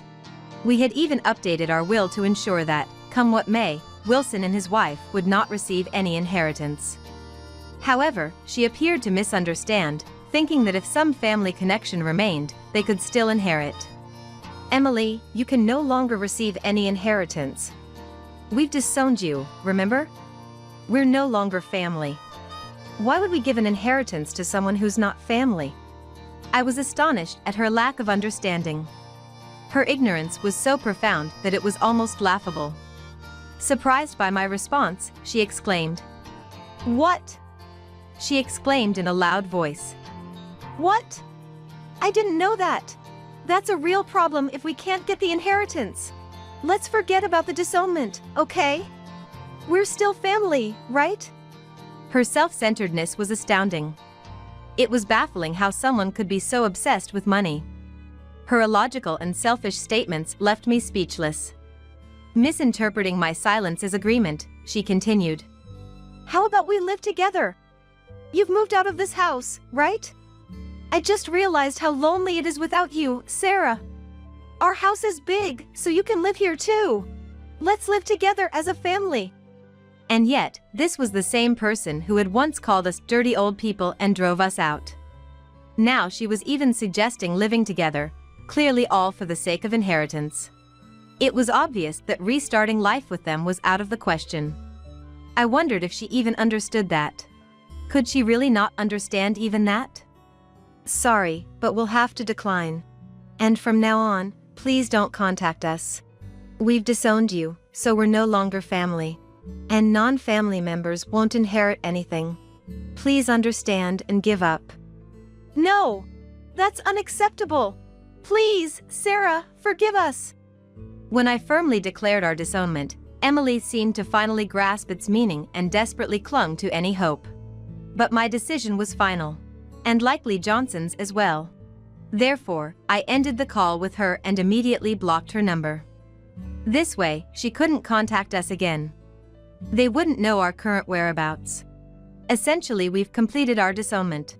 We felt a sense of relief, having cleanly severed this unpleasant connection. Later, I heard from acquaintances and brother-in-law that Wilson and Emily began fighting incessantly over the inheritance and their jobs, leading to a divorce.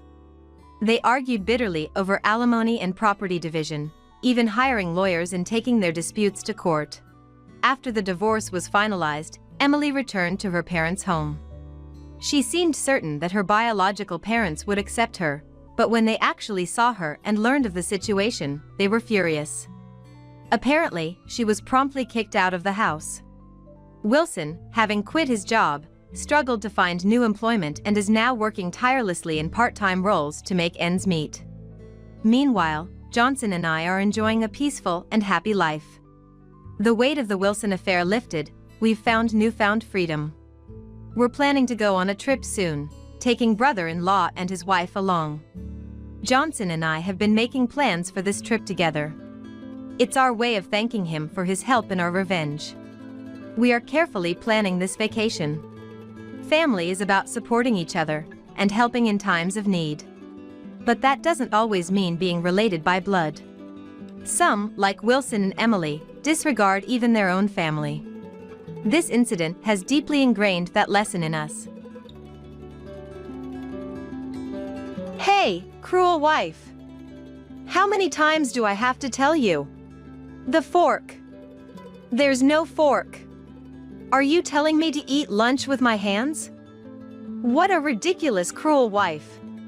After our child was born, my husband started calling me a cruel wife occasionally. Why did I marry this man? I could hardly remember. Before we got married, I thought I liked him because he was kind and considerate. It was often said that women would change after getting married and having children. But I would ask this. What about men who don't change at all even after having kids? Isn't that somehow strange? Fed up with my mounting irritation, I shouted back at my husband on the phone. Shut up! If there's no fork, then eat with your hands. Even a baby can eat with their hands. Why can't you? My name is Carol, a 36-year-old office worker.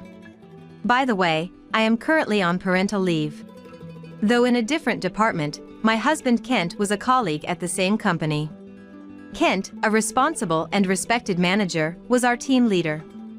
After dating for 3 years, we got married.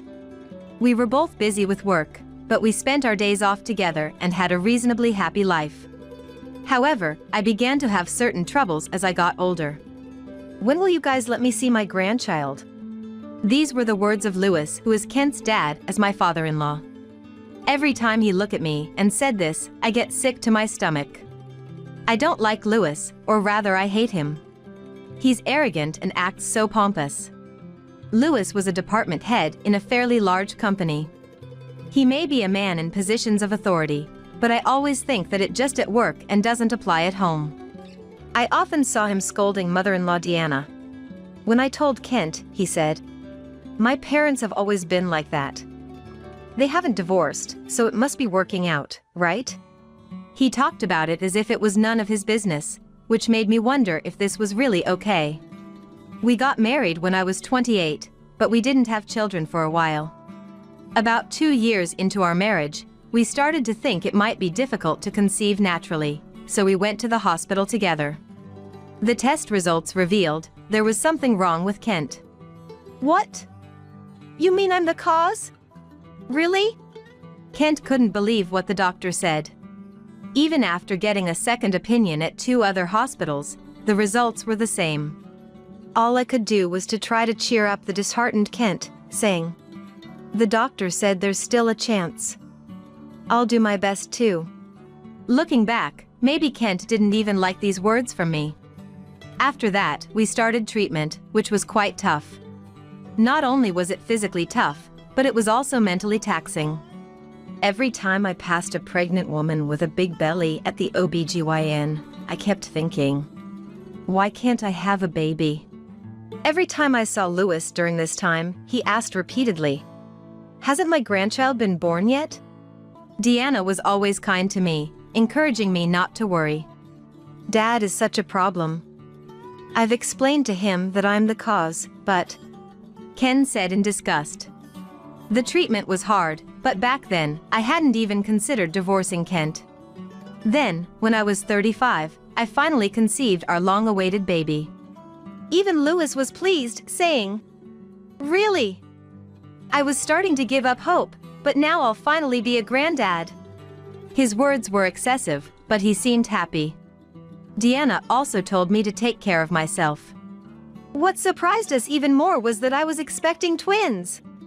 There was some anxiety about suddenly becoming a mother of two, but Kent said, "Let me know anything I can do, I'll do anything." As might be expected of twins, by the time I passed the 6-month mark, my belly was as big as if I was at full term. By then, we knew both were boys. But there was anxiety as well as joy. This one is growing well, but the other hasn't grown much since last time. The doctor sometimes told me at checkups. I prepared myself for a smaller birth and prayed for their safe growth every day. Being pregnant with twins, I was able to start my maternity leave early. Kent had been promoted to manager around that time, perhaps in recognition of his hard work. But with his new responsibilities, he started coming home later and using work as an excuse. "Hey, can't you come home a bit earlier? It's getting hard to move around with my big belly," I said. His response was, "What can I do? It's work. I'll do my best once they're born." Thankfully, Deanna, who lives nearby, often came to check on me.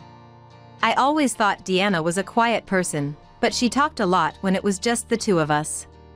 "How are you feeling, Carol? I made this because you said it was delicious before. Eat up. And I bought some daily necessities for you.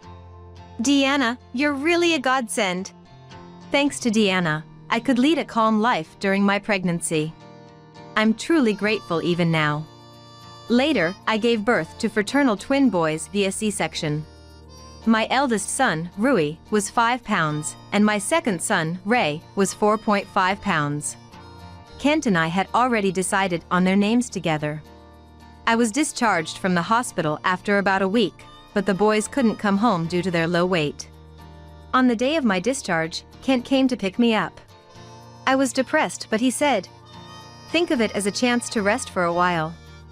Let's be positive." Frustrated by Kent's off-the-mark comment, my irritation peaked when I got home. "What is this?" The house was a mess, the table cluttered with stuff, and the sink overflowed with dishes. Even Kent realized it was bad and said, "I was going to clean up, but I've been busy with work, and on my days off, I'm too tired and sleep in, and I thought, you're coming back today anyway."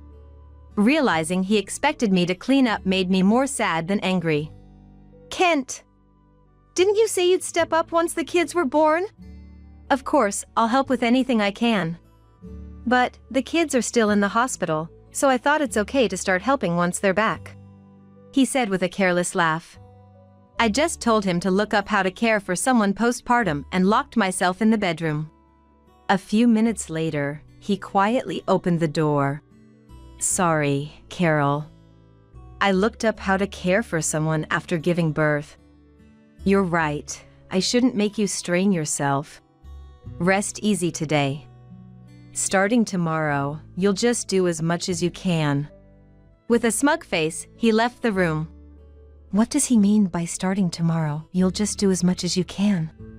It seemed Kent still didn't understand the meaning of rest. Perhaps I could have relied on my parents, but my brother and his wife lived there, and their eldest child was a student preparing for exams then. When I told about my pregnancy, that night my sister-in-law messaged, "Are you planning to come to our parents' home after giving birth? Please keep it short if possible, since our eldest son is studying for exams." I might have said the same if I were in her shoes. My mom was supposed to help me after my discharge, but she fractured her leg falling down the stairs the day before I was discharged. Considering Kent's behavior today, he probably won't be of much help. But the next day, my savior appeared. "Congratulations on your discharge, Carol.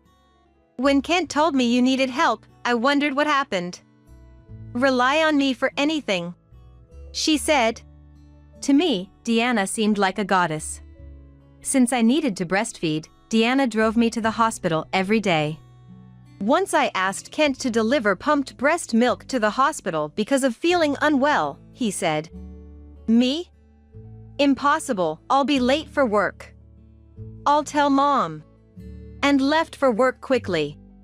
Kent always left inconvenient tasks to others. Kent will surely do more once childcare starts, and I need to try harder too. At that time, I still had the energy to think that way. A month after giving birth, my son's discharge was arranged. I was overjoyed at the thought of finally living together. On the day we brought the boys home, Louis visited and said, "This one is quite small, is he okay?" Compared to him, this one looks healthy. He ignored quiet and smaller Ray, only doting on Rui. "What's with this old man? Enough already." I prayed the boys wouldn't get attached to Louis. Taking care of twins was far beyond my imagination. Feeding was doubled and they rarely slept at the same time. One of them was always awake. When both cried at the same time, I almost panicked. Deanna came almost every day, and my mom, whose leg was getting better, also visited regularly. Without these two mothers, I might have collapsed. "Deanna and Mom seem to get along well. We'll take care of Rui and Ray, so you should sleep while you can," they insisted, pushing me into the bedroom. I managed during the day, but the problem was at night. Kent, who said he'd do his best once the kids were born, hadn't changed. He still came home late, and by the time he arrived, I had finished bathing the babies. The most he did was admire the twins' cute sleeping faces. "They're so cute." He often made them wake up by touching their cheeks. When they woke up and cried, the other would join in. "Hey! They just fell asleep after so much effort. Don't mess it up." I snapped. "You get angry like that again. Carol, you've been too irritable since having the babies. Remember, they can see you." He joked. "Huh. It's your fault." I became upset as Kent complained and quickly headed for a shower. Kent ate the meals I made whenever he wanted to eat, and took a bath I prepare whenever he wanted to take. And he slept and woke up at his own convenience. Even when the kids cry, he never seems to hear them and remains asleep. It's the same with diaper changing. He does change them if I ask, albeit awkwardly. However, when it's poop, he stubbornly refuses, exclaiming, "Whoa! Carol, come here." Rui pooped, so change his diaper quickly. What does he mean by doing his best? Is this it? That can't be true, right? I felt like I wasn't co-parenting with Kent. I would have collapsed if it weren't for Mom and Deanna. When I was pregnant with the twins, I begged Kent many times to take paternity leave. I asked, but it's difficult. "It's a pity, but I'll do my best when I get home from work," he said. And this was the result. Furthermore, Kent told me, "At my company, no man takes parental leave. The wives of my colleagues make lunch every day. Professional moms are different, huh?" Before giving birth, I used to make Kent's lunch every day. I didn't have time for that since the twins came, so he had to buy lunch or eat out. Kent seemed annoyed by this, and I felt his sarcasm. By then, my love for Kent had completely cooled. Could anyone still love their husband in this situation?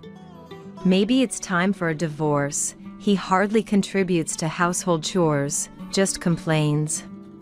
But raising twins alone, that's unsettling. I hesitated to take the step towards divorce, especially with the twins still so small. Meanwhile, the boys grew steadily.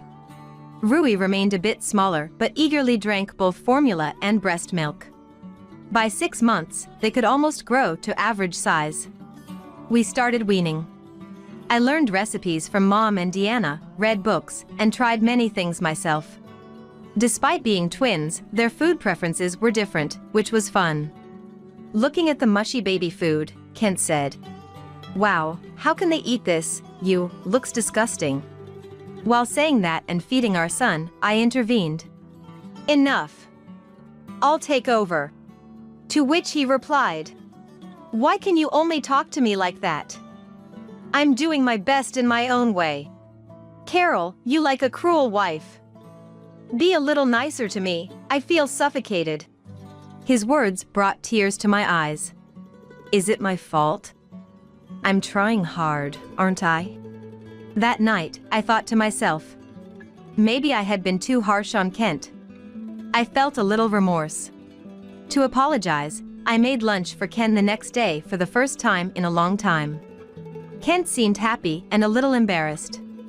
I made Kent lunch today, he was shyly happy about it.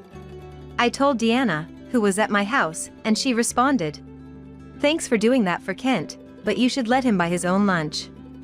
He should be making it himself. We laughed about how Louis would dislike that, and just then, my mobile phone rang. Maybe it's a thank you call for the lunch? Excited, I answered. Where's the fork? Kent's yelling echoed in my ears. Sorry, what? I responded. Hey, cruel wife. How many times do I have to tell you? The fork. There's no fork in the lunch. Are you telling me to eat with my hands? What a ridiculous cruel wife. As I fell silent, he said to me, is this payback for yesterday? You really have a bad attitude. Bring me a fork in 5 minutes. I felt bad about forgetting the fork. But did he need to be told this much? At that moment, I stopped seeing this man as family. Maybe it was too late, even by my own standards. My anger welled up and it reached its peak. Without regard to Deanna being next to me, I shouted, shut up. If there's no fork, then eat with your hands. Even a baby can eat with their hands, why can't you? Perhaps Kent didn't expect such a reaction and said, we're getting a divorce, that's it with you, the cruel wife. We'll talk when I get home. And hung up. I glanced at Deanna, who had an unexpected reaction. Kent came home very early that night, perhaps finishing work at a normal time. Behind him, Louis and Deanna were there. Louis sat down arrogantly and demanded, hey, coffee! Thinking it was probably the last time I'd see this uncle, I silently made coffee. I've heard most of it from Kent. Aren't you being a bit too selfish? Louis spoke to me arrogantly as usual, laughing at the idea of a housewife being so bossy. I was an office worker, just on parental leave, but I didn't feel like explaining. I said, really? I just get so irritated with Kent, who shows no responsibility or awareness as a father after the birth of our children. Louis sighed. Men are like that. I was the same. It can't be helped. You're the reason we couldn't have grandchildren for so long, yet you haven't apologized to our family? Huh? What did this man just say? So that's why he was so harsh on me.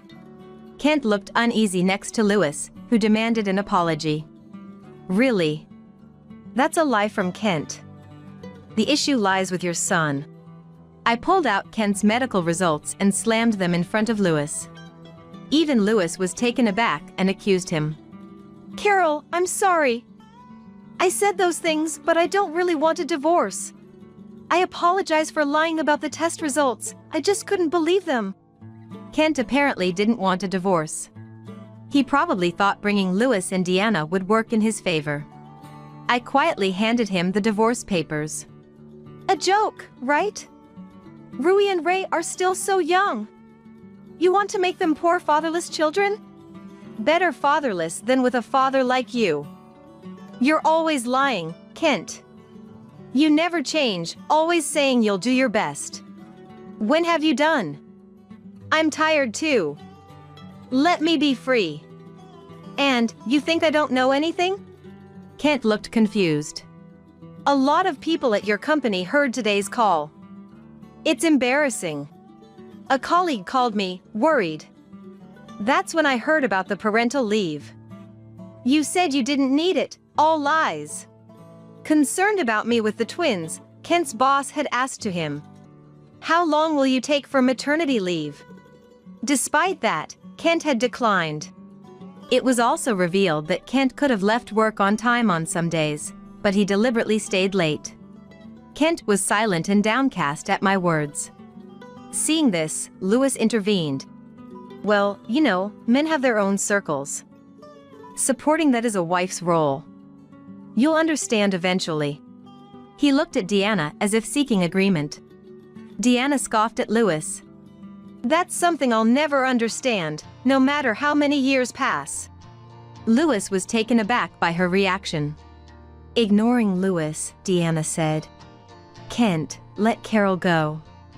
Make sure to pay proper child support. That's the least you can do. Not expecting this from Deanna, Kent looked helplessly at Lewis. Then, Lewis suggested something outrageous. If you divorce, leave one child here. The bigger one, yes, that one. Pointing at our eldest son, Rui. I was so angry that I almost hit Lewis. Then Deanna slapped Lewis, shouting, "Enough already!" Lewis was shocked and exclaimed, What have you done? We might as well divorce too." As if waiting for these words, Deanna said, "Really? Thank you. Then please sign here." I've already done. 2 divorce papers were laid out on the table. The 2 men remained silent and seemed to be thinking. This wasn't supposed to happen. After Kent yelled at me on the phone, Deanna chuckled and said, "Kent grew up watching Lewis treated women poorly. A foolish husband and a foolish son, pathetic. Carol, I've reached my limit too. The end of a man who can't do anything alone must be ridiculous, don't you think? Let's make them regret it." I felt a bit scared seeing Deanna's face, but realized she must have endured worse treatment for a long time. Kent and Lewis filled out the divorce papers while saying, "Regret this," and handed them over as if throwing them. They frustrated me till the end, but Deanna and I were finally free. I returned to my parents' home. My brother's family had moved nearby, so their children could attend a local high school. Deanna, having received her share of the assets, moved close to my parents' home. She's become quite close with my mom and visits her often. The boys are happy, loved by their 2 grandmothers. As for Kent, the fork incident became widely known at work, and he lost respect, especially among female colleagues, being whispered about as a women's enemy. He's unlikely to engage in office romance again. Due to his poor domestic skills, he's been demoted from his manager position, as customers complained about his sloppy, unhygienic appearance. His diet has deteriorated, and he's gained weight. Feeling uncomfortable, he recently requested a transfer. By the time I return from parental leave, Kent won't be at the same company. Similarly, Lewis's personal life suffered. He tried to make this incident a laughing matter with his superiors over drinks, but the room fell silent. The way I see it, a man who can't treasure his family isn't worth much. The CEO personally told him, so Lewis's remaining months until retirement will be uncomfortable. He'll likely spend his old age alone. Both got what they deserved.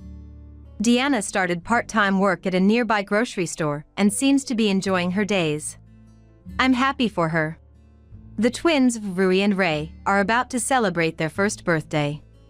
A few days ago, the 2 of them started walking at the same time. I was so moved that I couldn't help but burst into tears. They have different food preferences, but they like the same toys and are now playfully fighting over them, saying ah. Ah. Watching them, I vowed to be a strong mother. What should we make for the New Year's feast? It's that time of year again. My name is Sherry, a 31-year-old working professional. Many of my female colleagues have left the company for marriage or childbirth, leaving just one single woman and one married woman like myself. New young employees keep coming in, and the 3 of us joke that we are already the senior ladies at our age.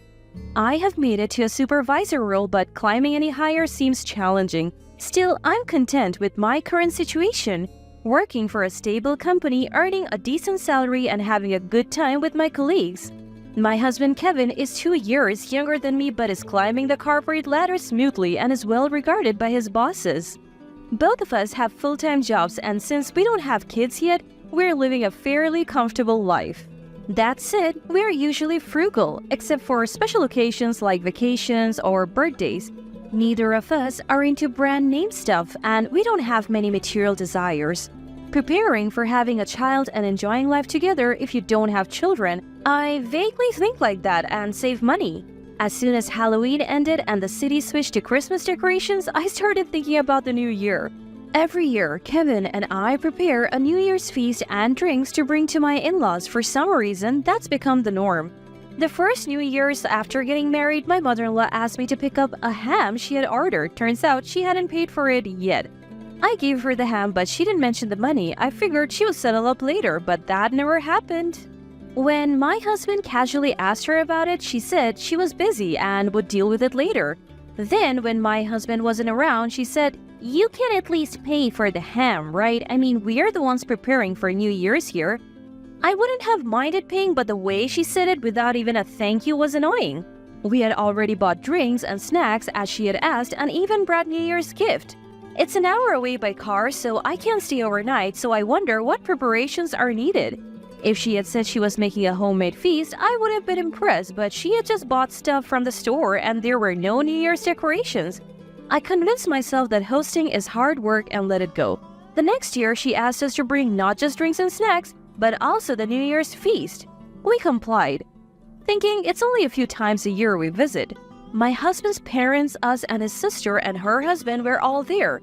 They ate so much, it was no wonder they were that size. The feast was gone in no time, and I barely got any. Next time, bring more. We're here for 3 days. This isn't enough. Oh, this seems a bit scant, don't you think? Make sure to bring more next time. Yeah. When I give a non-committal nod, overwhelmed by their energy, my husband gives me an apologetic look. You see, my sister-in-law and her husband never bring any gifts when they visit, not even for New Year's. They guzzle down drinks like water, never bring even a can of beer, and don't give anything to either our parents or us. On the other hand, I always prepare New Year's gifts for my in-laws and my sister-in-law's family. According to my husband, his mom has always doted on my sister-in-law. She would take her everywhere, buy her anything she wanted, totally spoiled her. Maybe that's why they think they don't have to bring anything. I'm also surprised that my brother-in-law could act so nonchalant about it. They relax without bringing any gift, indulge in the food and drinks we have prepared, and don't even offer to help clean up. I couldn't even imagine being so inconsiderate, and my husband would definitely offer to help if he were at my parents' house. "My dear, just relax and sit," my mom would say. But I appreciate my husband's willingness when he asks, "Is there anything I can do?" Last New Year's, we had some crabs sent from relatives in Alaska. Since there was too much for just us, we took it to my in-laws and it was a hit. You are really doing it, sis. This is how you do crab? My sister-in-law was ecstatic. I knew they would probably eat most of it, so I brought the crab in the shell. Peeling crab shells is something I'm good at. My relatives used to send them to my parents. As we sat at the dinner table, I quickly peeled the crab for my husband and me. Not being accustomed to it, my mother-in-law and sister-in-law's family struggled to keep up. Eventually, my mother-in-law told my father-in-law to hurry up and peel, and my sister-in-law reached for our plate. "Sis, you're so good at this. Can you put some on my plate next?" And so, without even objecting, I became the designated crab peeler for my sister-in-law and her husband. Even when my husband said, "You're not kids, do it yourself," they didn't care. What's worse, not a single thank you was heard from them. Then, as if they really liked it, they even said, "Looking forward to more crab next year." But it seems this season's catch wasn't good, according to my mom. For this year's New Year feast, I was thinking of this. What do you think? I showed my husband a catalog. A restaurant in Minnesota collaborated with a department store to sell New Year's meals for the first time. "Thanks for always doing this, but my parents won't appreciate it. Let's go for something cheaper. This looks pretty expensive." I do agree, but I also don't want to bring something that's just abundant but not tasty. You never know what snide remarks you'll get, and I want my quiet father-in-law and kind husband to enjoy something good. I'm fed up with my rude mother-in-law and sister-in-law, but it's New Year's after all. If it leads to a good time, then that's all the better. That thought was still in my mind. Plus, I have some good news this time, which I explained to Kevin. The Minnesota restaurant that's making this New Year's feast, it's where my friend Mary got married. You remember her from the wedding. Oh, Sherry's best friend from high school. That's right, she came all the way from Minnesota. Yeah, I would love to visit her restaurant someday, so I've been wooed by this department store for 2 years to supply them with New Year's dishes. Turns out they are a bit anxious, so they're giving a 30% discount to family. Oh, really? So we're included in that deal? Yes. She said it's a special offer. Plus, it's not just about the discount, they're also looking for feedback, so we'll fill out a survey afterwards. Got it. Well, let's take advantage of that for this new year. And then it was New Year's Day.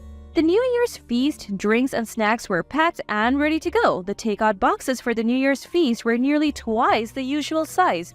When Mary heard about our situation, she said they offer extra large boxes. The whole thing weighed almost 13 pounds. Even loading it in the car required some care.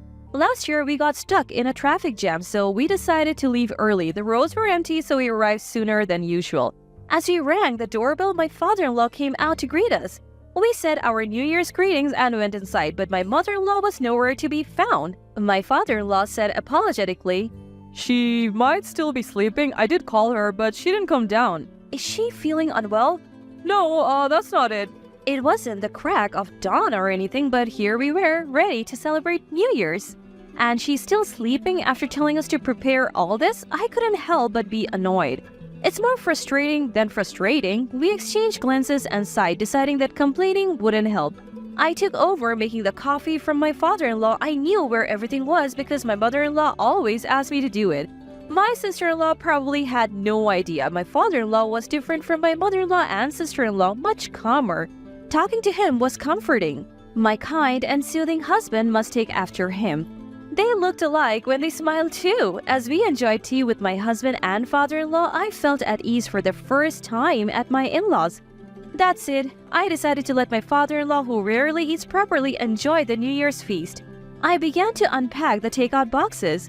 My husband seemed to catch on and brought plates. This year's spread looks luxurious. Sherry, I'm sorry. You're always the one doing all the work.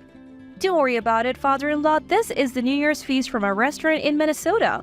Wow, that's exciting. With all this food, I'll have to give you a proper thank you this year. Huh? Both my husband and I blinked, not understanding. Uh-huh? My father-in-law looked back at us, equally puzzled. About 10 minutes later, Oh, Kevin, you're already here?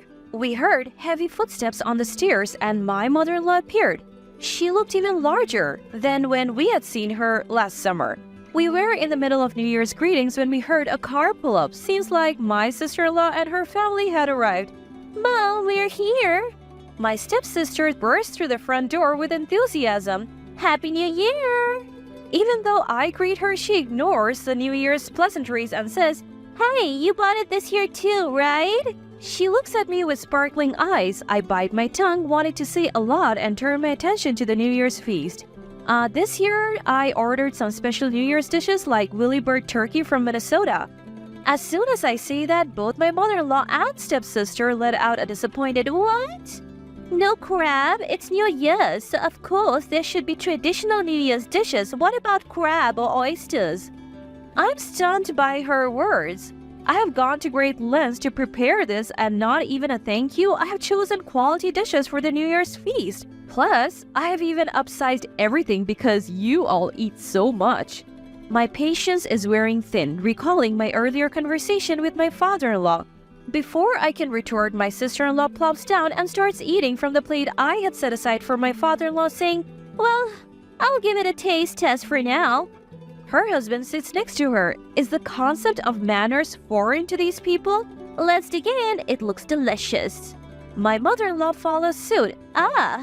This roast turkey is yummy. The lobster is huge too. Not bad at all.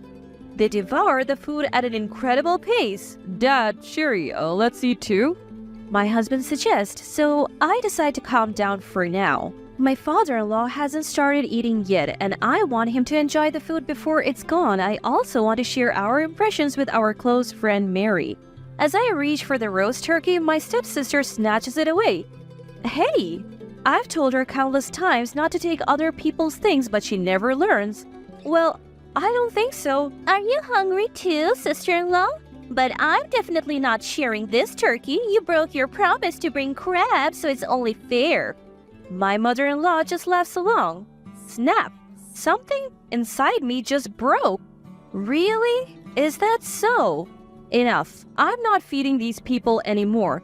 Just then, a moment before I could move, my husband said in a rare, intimidating voice, "Enough is enough." Startled by his tone, my sister-in-law hesitated for a moment. "Let's go, Sherry." He began to pack up the takeout boxes. He started putting the food, which had been laid out on large plates for easy access, back into its original containers. I followed suit silently. Well, what are you doing? What's going on with you two? My sister-in-law and mother-in-law started to panic, but it was too late. While I was closing the lid of the takeout boxes and putting them in a bag, my husband began to gather the drinks and snacks he had brought. We hadn't planned this, but our teamwork was spot on. All that was left was to load the car. I turned around and said with a smile, "Well, we are going back to our parents' house. We won't be coming here for the holidays or the New Year anymore." What? My mother-in-law and sister-in-law were stunned. "That's how it is. Dad, I'll be in touch." My father-in-law nodded silently. As we were about to leave with our stuff, Wait, why are you taking everything? Yeah, what are you thinking? You can leave if you want, but leave the food. my mother-in-law and sister-in-law persisted. Sherry, is this how you treat your husband's family? Kevin is such a kind person. He would never do something like this. What have you been telling him? They were so hypocritical. If that's how it's going to be, I will set the record straight in front of them. I looked squarely at my mother-in-law. Mother-in-law, as I mentioned earlier, the New Year's feast this year was ordered from a restaurant in Minnesota. So what? Don't you care about the price? Why should I? You guys bought it, so it's none of my business. Then where did the money that my father-in-law provided go? What? My mother-in-law covered her mouth as if she had just realized something.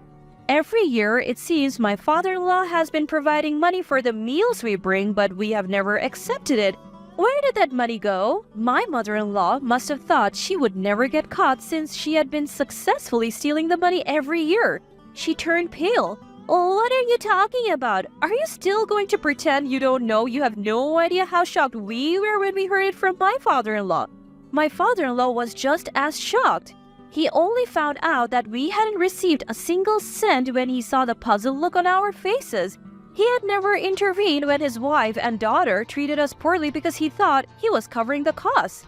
Even though we brought the food, my mother-in-law and sister-in-law ate it with such arrogance. My father-in-law didn't say a word because he thought he was the one paying for it.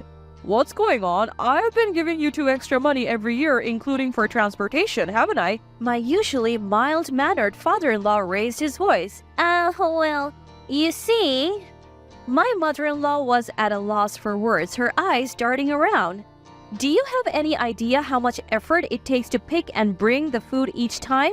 You were asleep just a moment ago, weren't you? Well, that's... Yet every New Year's, we try to make everyone happy. It's not just about the money. What really hurts is that you can't even say thank you. My mother-in-law mumbled, and my sister-in-law looked pale behind her. I had a hunch about her. You knew about the money Dad prepared, didn't you? In fact, you have been using it for yourself. I hit the nail on the head. Given how much my mother-in-law dotes on her, it's entirely possible. What did you say? No, it's not me, it's Mom. My sister-in-law was flustered under my father-in-law's glare. We had no more business here. Let's go, Sherry. Okay, goodbye. We loaded our stuff into the car and drove off without looking back. Wait, what are we going to do for New Year's? We can share some roast turkey with you. I thought I heard that from behind, but I didn't look back. Sherry at this point, she's so clueless. My husband's timing was perfect and I burst out laughing after that. We had a great time at my parents' house for New Year's. We all enjoyed a feast from the restaurant where my best friend Mary works. My mom even gave her thoughts on each dish, so I took detailed notes. When I compiled it all, it turned into something like a report. We sent that along with a survey we received and later got an unexpected gift. Mary's family was delighted with our detailed comments and found our differing tastes interesting. They even sent us an invitation to their famous restaurant in Minnesota. It was nice to be invited, but even nicer to see how much Mary is loved. It warmed my heart to know my best friend is happy in her new home. As for my husband Kevin's family, my mother-in-law had indeed been using the money from my father-in-law for herself. She told him she had given it to us, and she and my sister-in-law had been enjoying lavish lunches at fancy hotels. Most of it seemed to be spent on extravagant meals. And get this, more of my mother-in-law's financial misdeeds came to light, and that gentle father-in-law of mine was furious. She had underestimated him, thinking he wouldn't make a big deal out of it. Now she's facing divorce. I was a bit shocked to hear this, that calm and kind father-in-law of mine. But maybe it's precisely because he's like that he couldn't forgive not giving money to his son and daughter-in-law. Courtesy matters even among family, and saying thank you and sorry is basic. Neither was present in my mother-in-law or sister-in-law. If we had been greeted with a smile and a thank you every year, and if we all could have enjoyed the meal together, the money wouldn't have mattered. My sister-in-law and her husband, despite their low income, had been living beyond their means and relying on my father-in-law for support. Now he's declared he won't give them another cent. My husband said while reporting all this, "Hey, I still want to have a father-son relationship with Dad going forward. Is that okay with you, Sherry?" "Absolutely," I answered without hesitation. It's too bad we couldn't share our New Year's feast with him. Oh, since we got that invitation, how about we invite him when we go to the restaurant? Great idea. He would love that. Dad's a big ice hockey fan, so he would have plenty to see in Minnesota. Believe it or not, watching sports is a hobby of his. Really? My dad loves ice hockey too. Our conversation kept flowing. Maybe our fathers would hit it off like this too. Why not invite my parents and take a trip to Minnesota with everyone? The thought made me feel happy. Hello there, I'm Alice, a 32-year-old woman. Right now, I'm 9 months pregnant. On this day, my husband and I are driving over to his family's home. It's a mere 30-minute drive from the apartment where we live. It's not far at all, so we tend to visit 2 or 3 times a month. Today, we decided to make a trip after hearing that my mother-in-law was baking her famous apple pie. She's a very sweet lady. After the loss of her husband last year, she was really down and didn't know what to do. But she's recovered now, eagerly waiting for the birth of her grandchild. However, not everyone is thrilled about us having a child. One of those people is my sister-in-law, Brianna. According to mother-in-law, Brianna married 6 years before us, but so far there are no signs of her being pregnant. She even started fertility treatments 2 years ago, but still no baby. With all the pressure from around, she's become quite irritable lately. Mother-in-law had asked us to avoid meeting Brianna as much as possible, so we always tried to visit when she wasn't around. But on this day, to our surprise, Brianna showed up unexpectedly. "Well, long time no see, Alice. You've put on some weight, haven't you? You're not just lazing around at home because you're pregnant, right? You look like a seal, all round and ready to roll down a hill." I was dumbfounded by her immediate and sharp remark. "Hey sis, how can you say something like that right off the bat? She's 9 months pregnant. Of course her belly's gonna be big. You're gonna make enemies with pregnant women all over the world talking like that." My husband quickly jumped to my defense, leaving me speechless. "Oh, please, I'm just thinking about Alice, okay? It's tough if a pregnant woman gets too heavy, you know? I just want Alice to be aware of her responsibilities as a mother." She claimed she was just thinking about me. I knew well enough that arguing back would only cause more problems. "Thank you, sister-in-law. Yes, you're right. I should be more careful." I chose non-confrontational words, but she huffed and said, "Just because you're pregnant doesn't mean you can be lazy. So start cleaning this house right now. You're lacking exercise, right? You can at least do that much." She then handed me a broom and dustpan she had picked up from nearby and demanded that I clean. But after being scolded by my mother-in-law and my husband for harassing me, she sulked and secluded herself in an upstairs room. "I'm sorry, Alice. She just showed up at the house all of a sudden. I told her to leave." Mother-in-law apologized with a regretful look on her face. "It's fine, mother-in-law. I'm not bothered." "I'm sorry, Alice. That's just how my sister is." My husband also apologized along with mother-in-law. After that, we spent a pleasant time together, enjoying the apple pie mother-in-law had made and sipping on tea. We called out to Brianna too, but there was no response. Although we were worried, she never showed up in the end. However, I had no idea that a shocking incident would occur just a few days later. It happened when I went to my in-laws' house alone because I needed to speak with mother-in-law. As I wondered why the front door was unlocked, I discovered Brianna in the living room. "Sister-in-law, what brings you here? I heard from mother-in-law that you had to work today." "I wasn't in the mood, so I took the day off. And I was surprised to see you here. You disrupted my cleaning last time. Now please, get back to work." With that, she thrust the broom and dustpan back at me. I decided to clean as much as I could to avoid any trouble, but that day I was feeling discomfort from early morning, and during the cleaning, I began to feel pain in my stomach.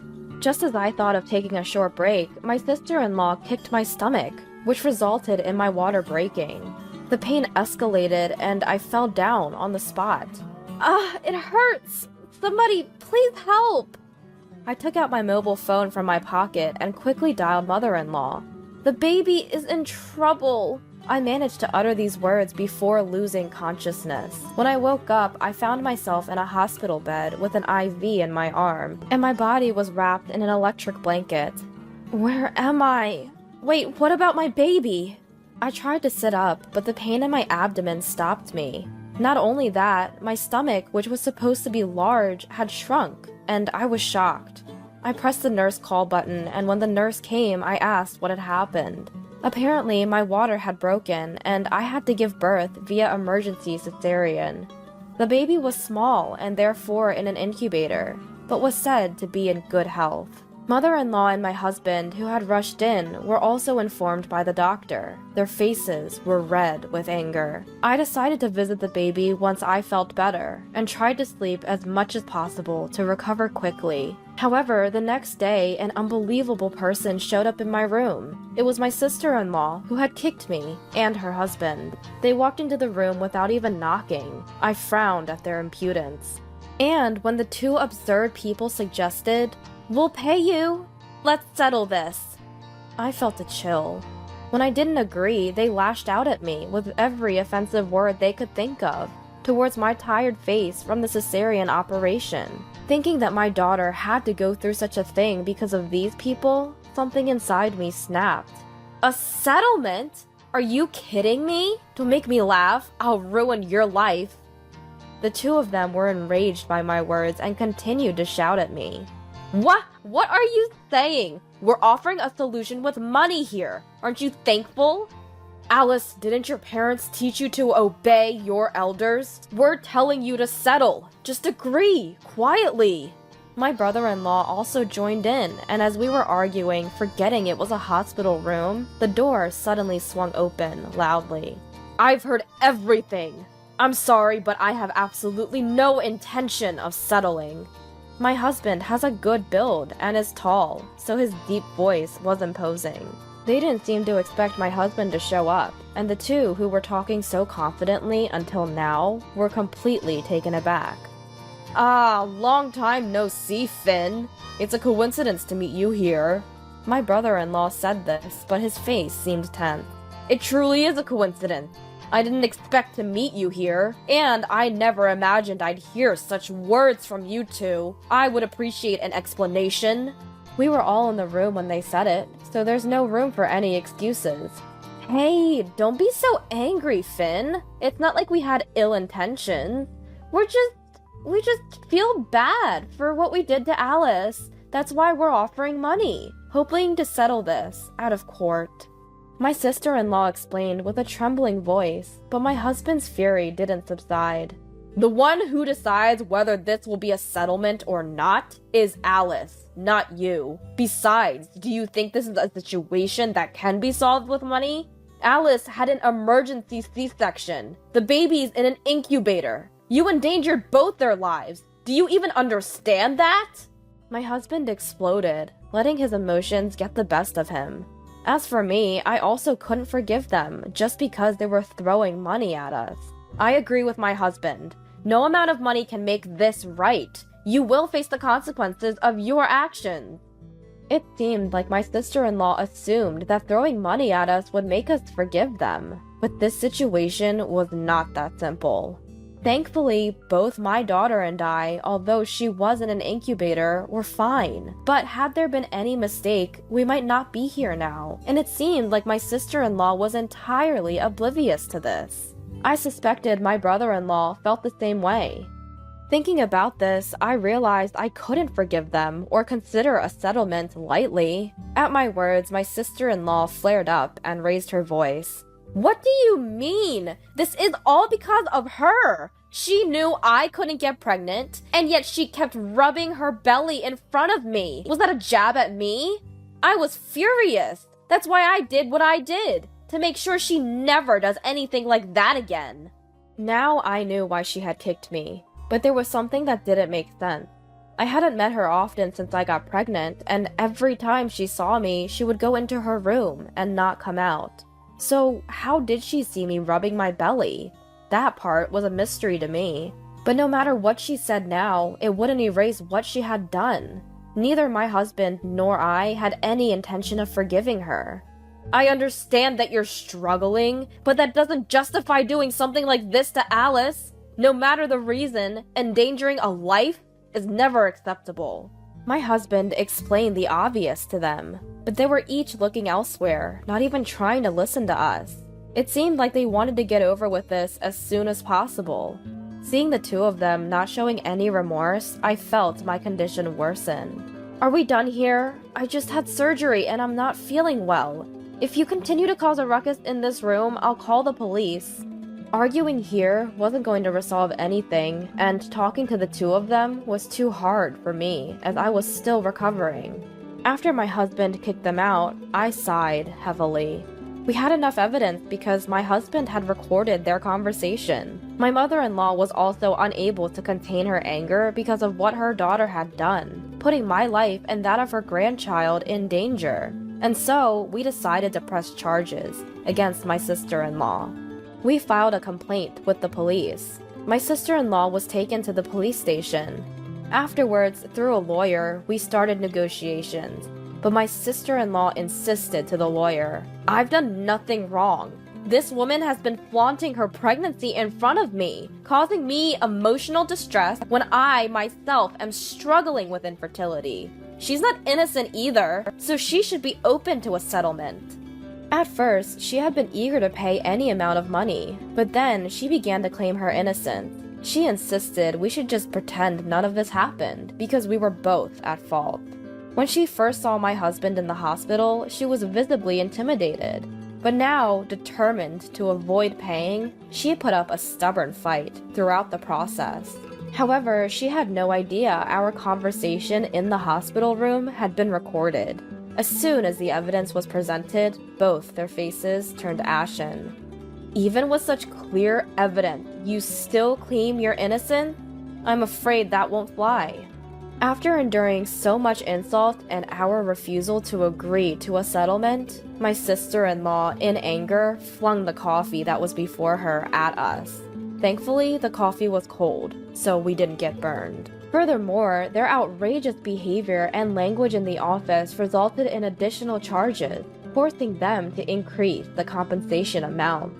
Trying to calm his infuriated wife, my brother-in-law left the office. With the assault charges against me and the current incident, the amount we demanded from my sister-in-law had become substantial. When we told my mother-in-law about what had happened, she looked deeply remorseful, saying, "I'm so sorry for what my daughter has done. There's no need for you to agree to a settlement. I'll make sure she faces the consequences." She apologized tearfully. I couldn't help but think, how could a grown-up cause so much distress to their own parents? Somehow, I felt incredibly sorry for my mother-in-law. In the end, my sister-in-law was asked to pay a hefty compensation. Shocked by the amount, she called me repeatedly, insisting that we should reduce the amount because we were both at fault. I could not comprehend how she could make such an argument after all she had done. No matter how many times you call, the answer remains the same. We have no intention to reduce the amount, nor to agree to a settlement. Honestly, your calls are becoming a nuisance. Please stop. Because she was so persistent, I ended up snapping at her. This caused her to lose her temper, and unbelievably, she barged into my apartment. Hey, you're there, right? I know you're in there. Get out here, now! Coward. I was resting on the sofa due to the pain from my surgery when she started pounding on the door and shouting these incomprehensible insults. Hey, what on earth are you doing? Is everything okay with you? Your shouting is disturbing everyone else. Please stop. I yelled back at her while she continued to bang on the door. There were elderly people and families with babies in the apartment. Despite it being past 8 p.m., she was causing such a ruckus.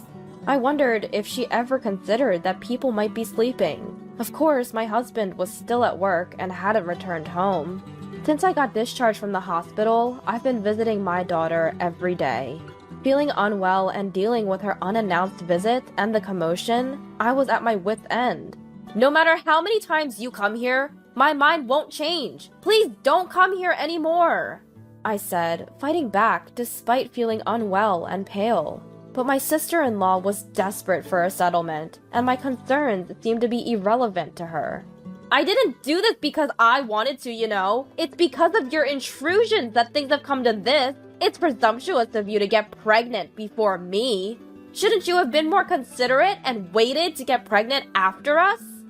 It seemed like she saw pregnancy as some sort of competition. I don't think pregnancy is a competition, or that it's more honorable to get pregnant first. But for my sister-in-law, who has struggled with infertility for many years, it seemed like she viewed pregnancy in that way.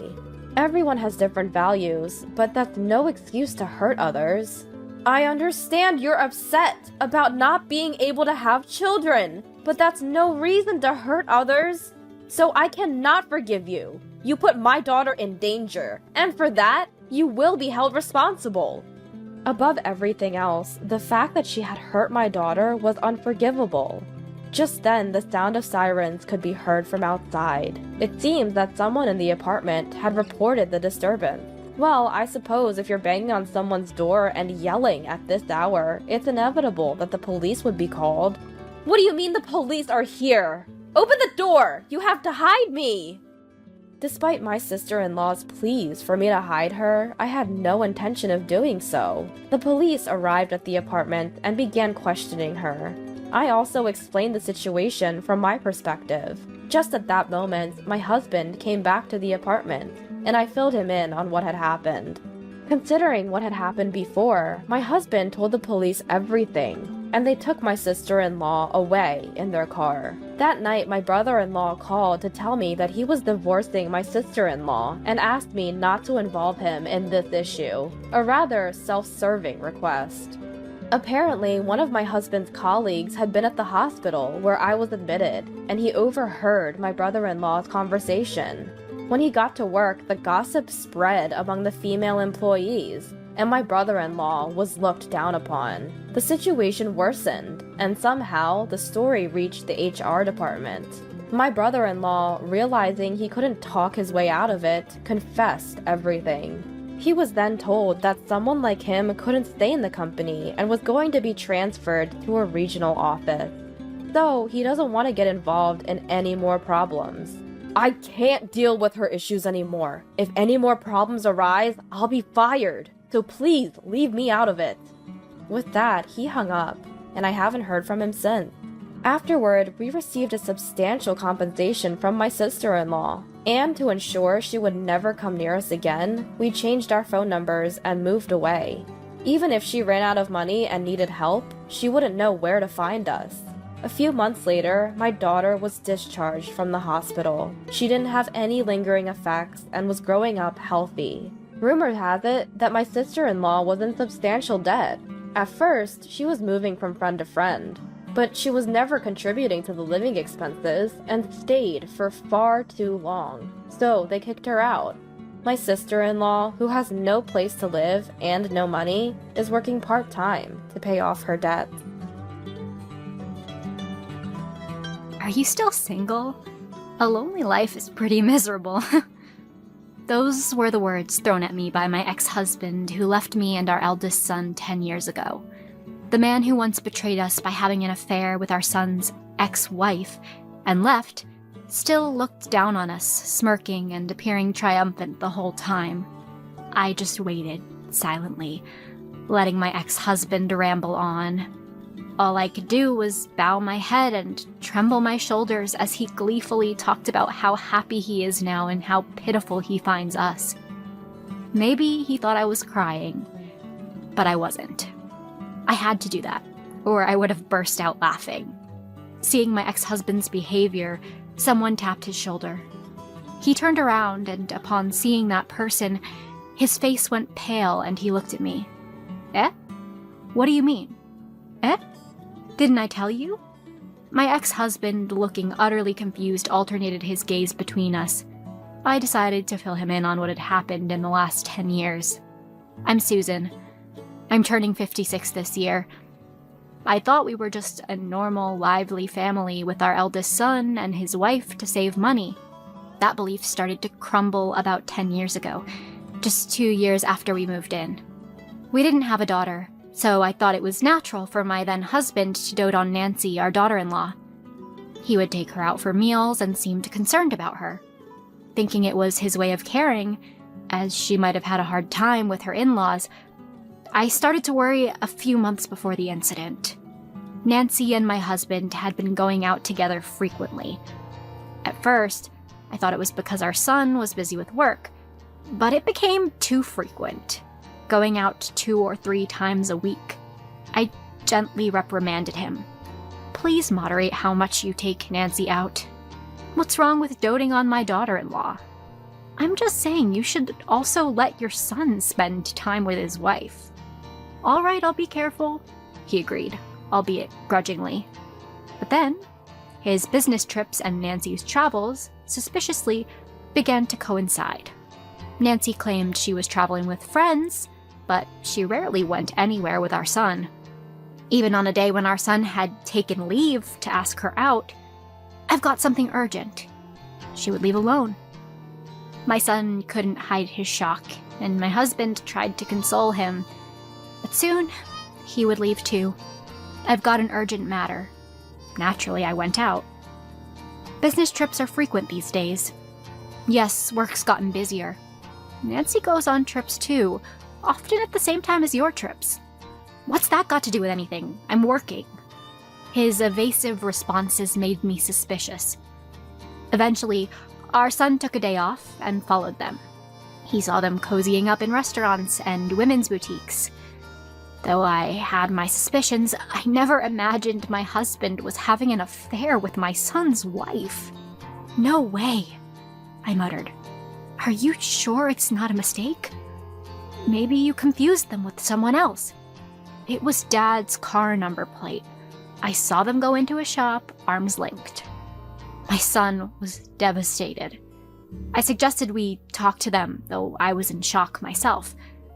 I couldn't believe that my husband would see his son's wife that way. I convinced myself that talking would help, though I had no idea what to say. I just waited for them to return. They came back that night as if nothing was wrong. We just happened to meet at the station, so we came back together.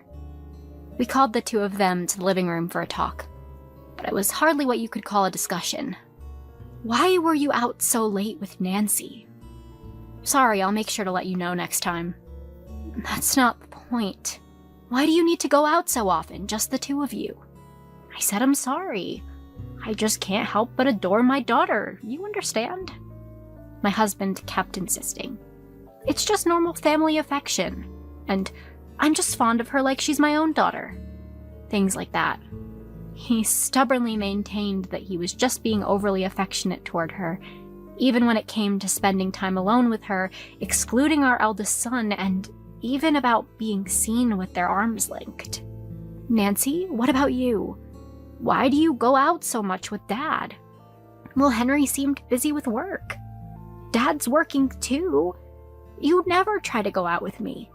"I'm sorry, Tom has the money and he takes me to lots of places. I got too comfortable with him, like he was my real dad, Nancy said, gazing intently at my husband, treating him like her real father. Their attitude, constantly making excuses and offering only superficial apologies, showed no signs of remorse. In fact, they seemed defiant. As if to say, our inability to accept them, trusting each other like a real father and daughter, made us small-minded troublemakers. Are we done here? We're tired. You should be nicer to Tom, wife. Yeah, tell her, Nancy. Then maybe you should be nicer to your husband, our son. I might consider it if he becomes successful like Tom. They were dismissive of our feelings throughout, not showing any signs of understanding. We had no choice but to propose a new discussion for the next day and retire to our bedrooms. The incident happened the next day. What is this? The next morning, I found a letter and a filled-out divorce application on the living room table. Written in my husband's familiar handwriting, the lengthy letter was filled with inconceivable things. I struggled to believe that it was written by him. I've been attracted to Nancy since my son brought her home. Since he's no good, I thought I should make her happy. I'd rather choose a young girl over a middle-aged woman like you. The nonsensical message was hard to comprehend. I felt dizzy trying to understand the letter. Finally, it read, "Don't interfere with two people in love. Just quietly get a divorce." I was at a loss. The second letter was from Nancy. It derided how pathetic our eldest son was, even mocking our saving efforts as stingy. Nancy's letter, clearly after money, preferring my husband, who spent freely over our frugal eldest son, left me speechless. Younger me is better than Susan. Tom said so. Please let him go. It even contained a passage looking down on her husband's mother. I never imagined Nancy, always well-dressed, was targeting Tom. A chilling thought. Our eldest son, hearing this later, looked just as pale and shocked as I did, shaking and unable to speak, retreating to his room. I tried to contact my husband numerous times afterward, to no avail. He seemed to have taken his savings with him, leaving me with no recourse but to cry myself to sleep. Haunted by the treatment from my husband and Nancy, my family and I lived on. Our turning point came 10 years later, at a certain steakhouse. I had some business and found myself at a high-end steakhouse that day. I planned to have a late lunch there. While relaxing in the calm atmosphere of the restaurant, I heard a voice I could never forget from behind me. Turning around, I saw my ex-husband, who had once eloped with Nancy. He was in a somewhat shabby suit, speaking loudly with the owner, his voice echoing through the restaurant. I thought about confronting him, but before I could, he noticed me and approached. "What are you doing here?" Seeing me sitting alone at a table, he smirked and took a seat opposite me. After scrutinizing my clothes and noticing the lack of ring on my left hand, he started talking with a triumphant look. "You not filing the divorce papers right away made things difficult for us. I'm sorry about that. Well, a middle-aged woman like you won't get married again." My ex-husband kept talking, showing off the ring on his finger, and bragging about how happy he had been with Nancy, even though I hadn't asked. He exaggeratedly pitied the miserable lives he assumed my son and I were living. "You're still single? A lonely life is miserable." I remained silent, looking down the entire time. I felt like I might burst into laughter otherwise. But my ex, misunderstanding my silence, said something absurd. "Well, if you beg, I might consider getting back with you." "What?" "When you do, serve me sincerely, I'll make you a caretaker for me and Nancy. Be grateful that I'm willing to take in a middle-aged woman like you." Talk in your sleep. His nonsensical remarks hadn't changed, and I couldn't help but respond. He seemed shocked, thinking I would be grateful and apologize. Seeing his foolish expression, someone tapped his shoulder from behind. "What do you want with my wife?" "Eh? The owner." "Wife? What do you mean?" "Didn't I tell you?" I took the hand of the steakhouse owner who had walked up beside me. My ex-husband, confused, looked back and forth between the owner and me. I decided to tell him about the past 10 years. After the incident, my son was utterly disheartened. Worried about his listless state, his boss took him to a steakhouse one day. There, he became friendly with a woman. She had also been abandoned by her husband and found solace in their shared experiences, gradually bringing my son back to life. After many meetings and conversations, my son thought she and I would get along, so he brought me here. That's how I hit it off with the owner here. He's been very kind to me. What? You weren't stalling with the divorce papers because you were still hung up on me? Not at all. I just didn't want to do things your way. I was astounded at his self-serving interpretation. Correcting his misunderstanding, I told him why I was about to laugh earlier. You were calling us miserable, but aren't you truly the miserable one? What do you mean? I know. You've been constantly complaining to the owner here about Nancy. Hearing this, my ex-husband's face turned pale. Yes, I had heard about the talks my frequent visitor ex-husband had with the owner complaining about Nancy. The owner was outraged by his unreasonable stories. At the same time, he realized that those stories were about me and discreetly told me, "Your current wife is young and reckless with money, isn't she? Yet you can still afford to come to this steakhouse.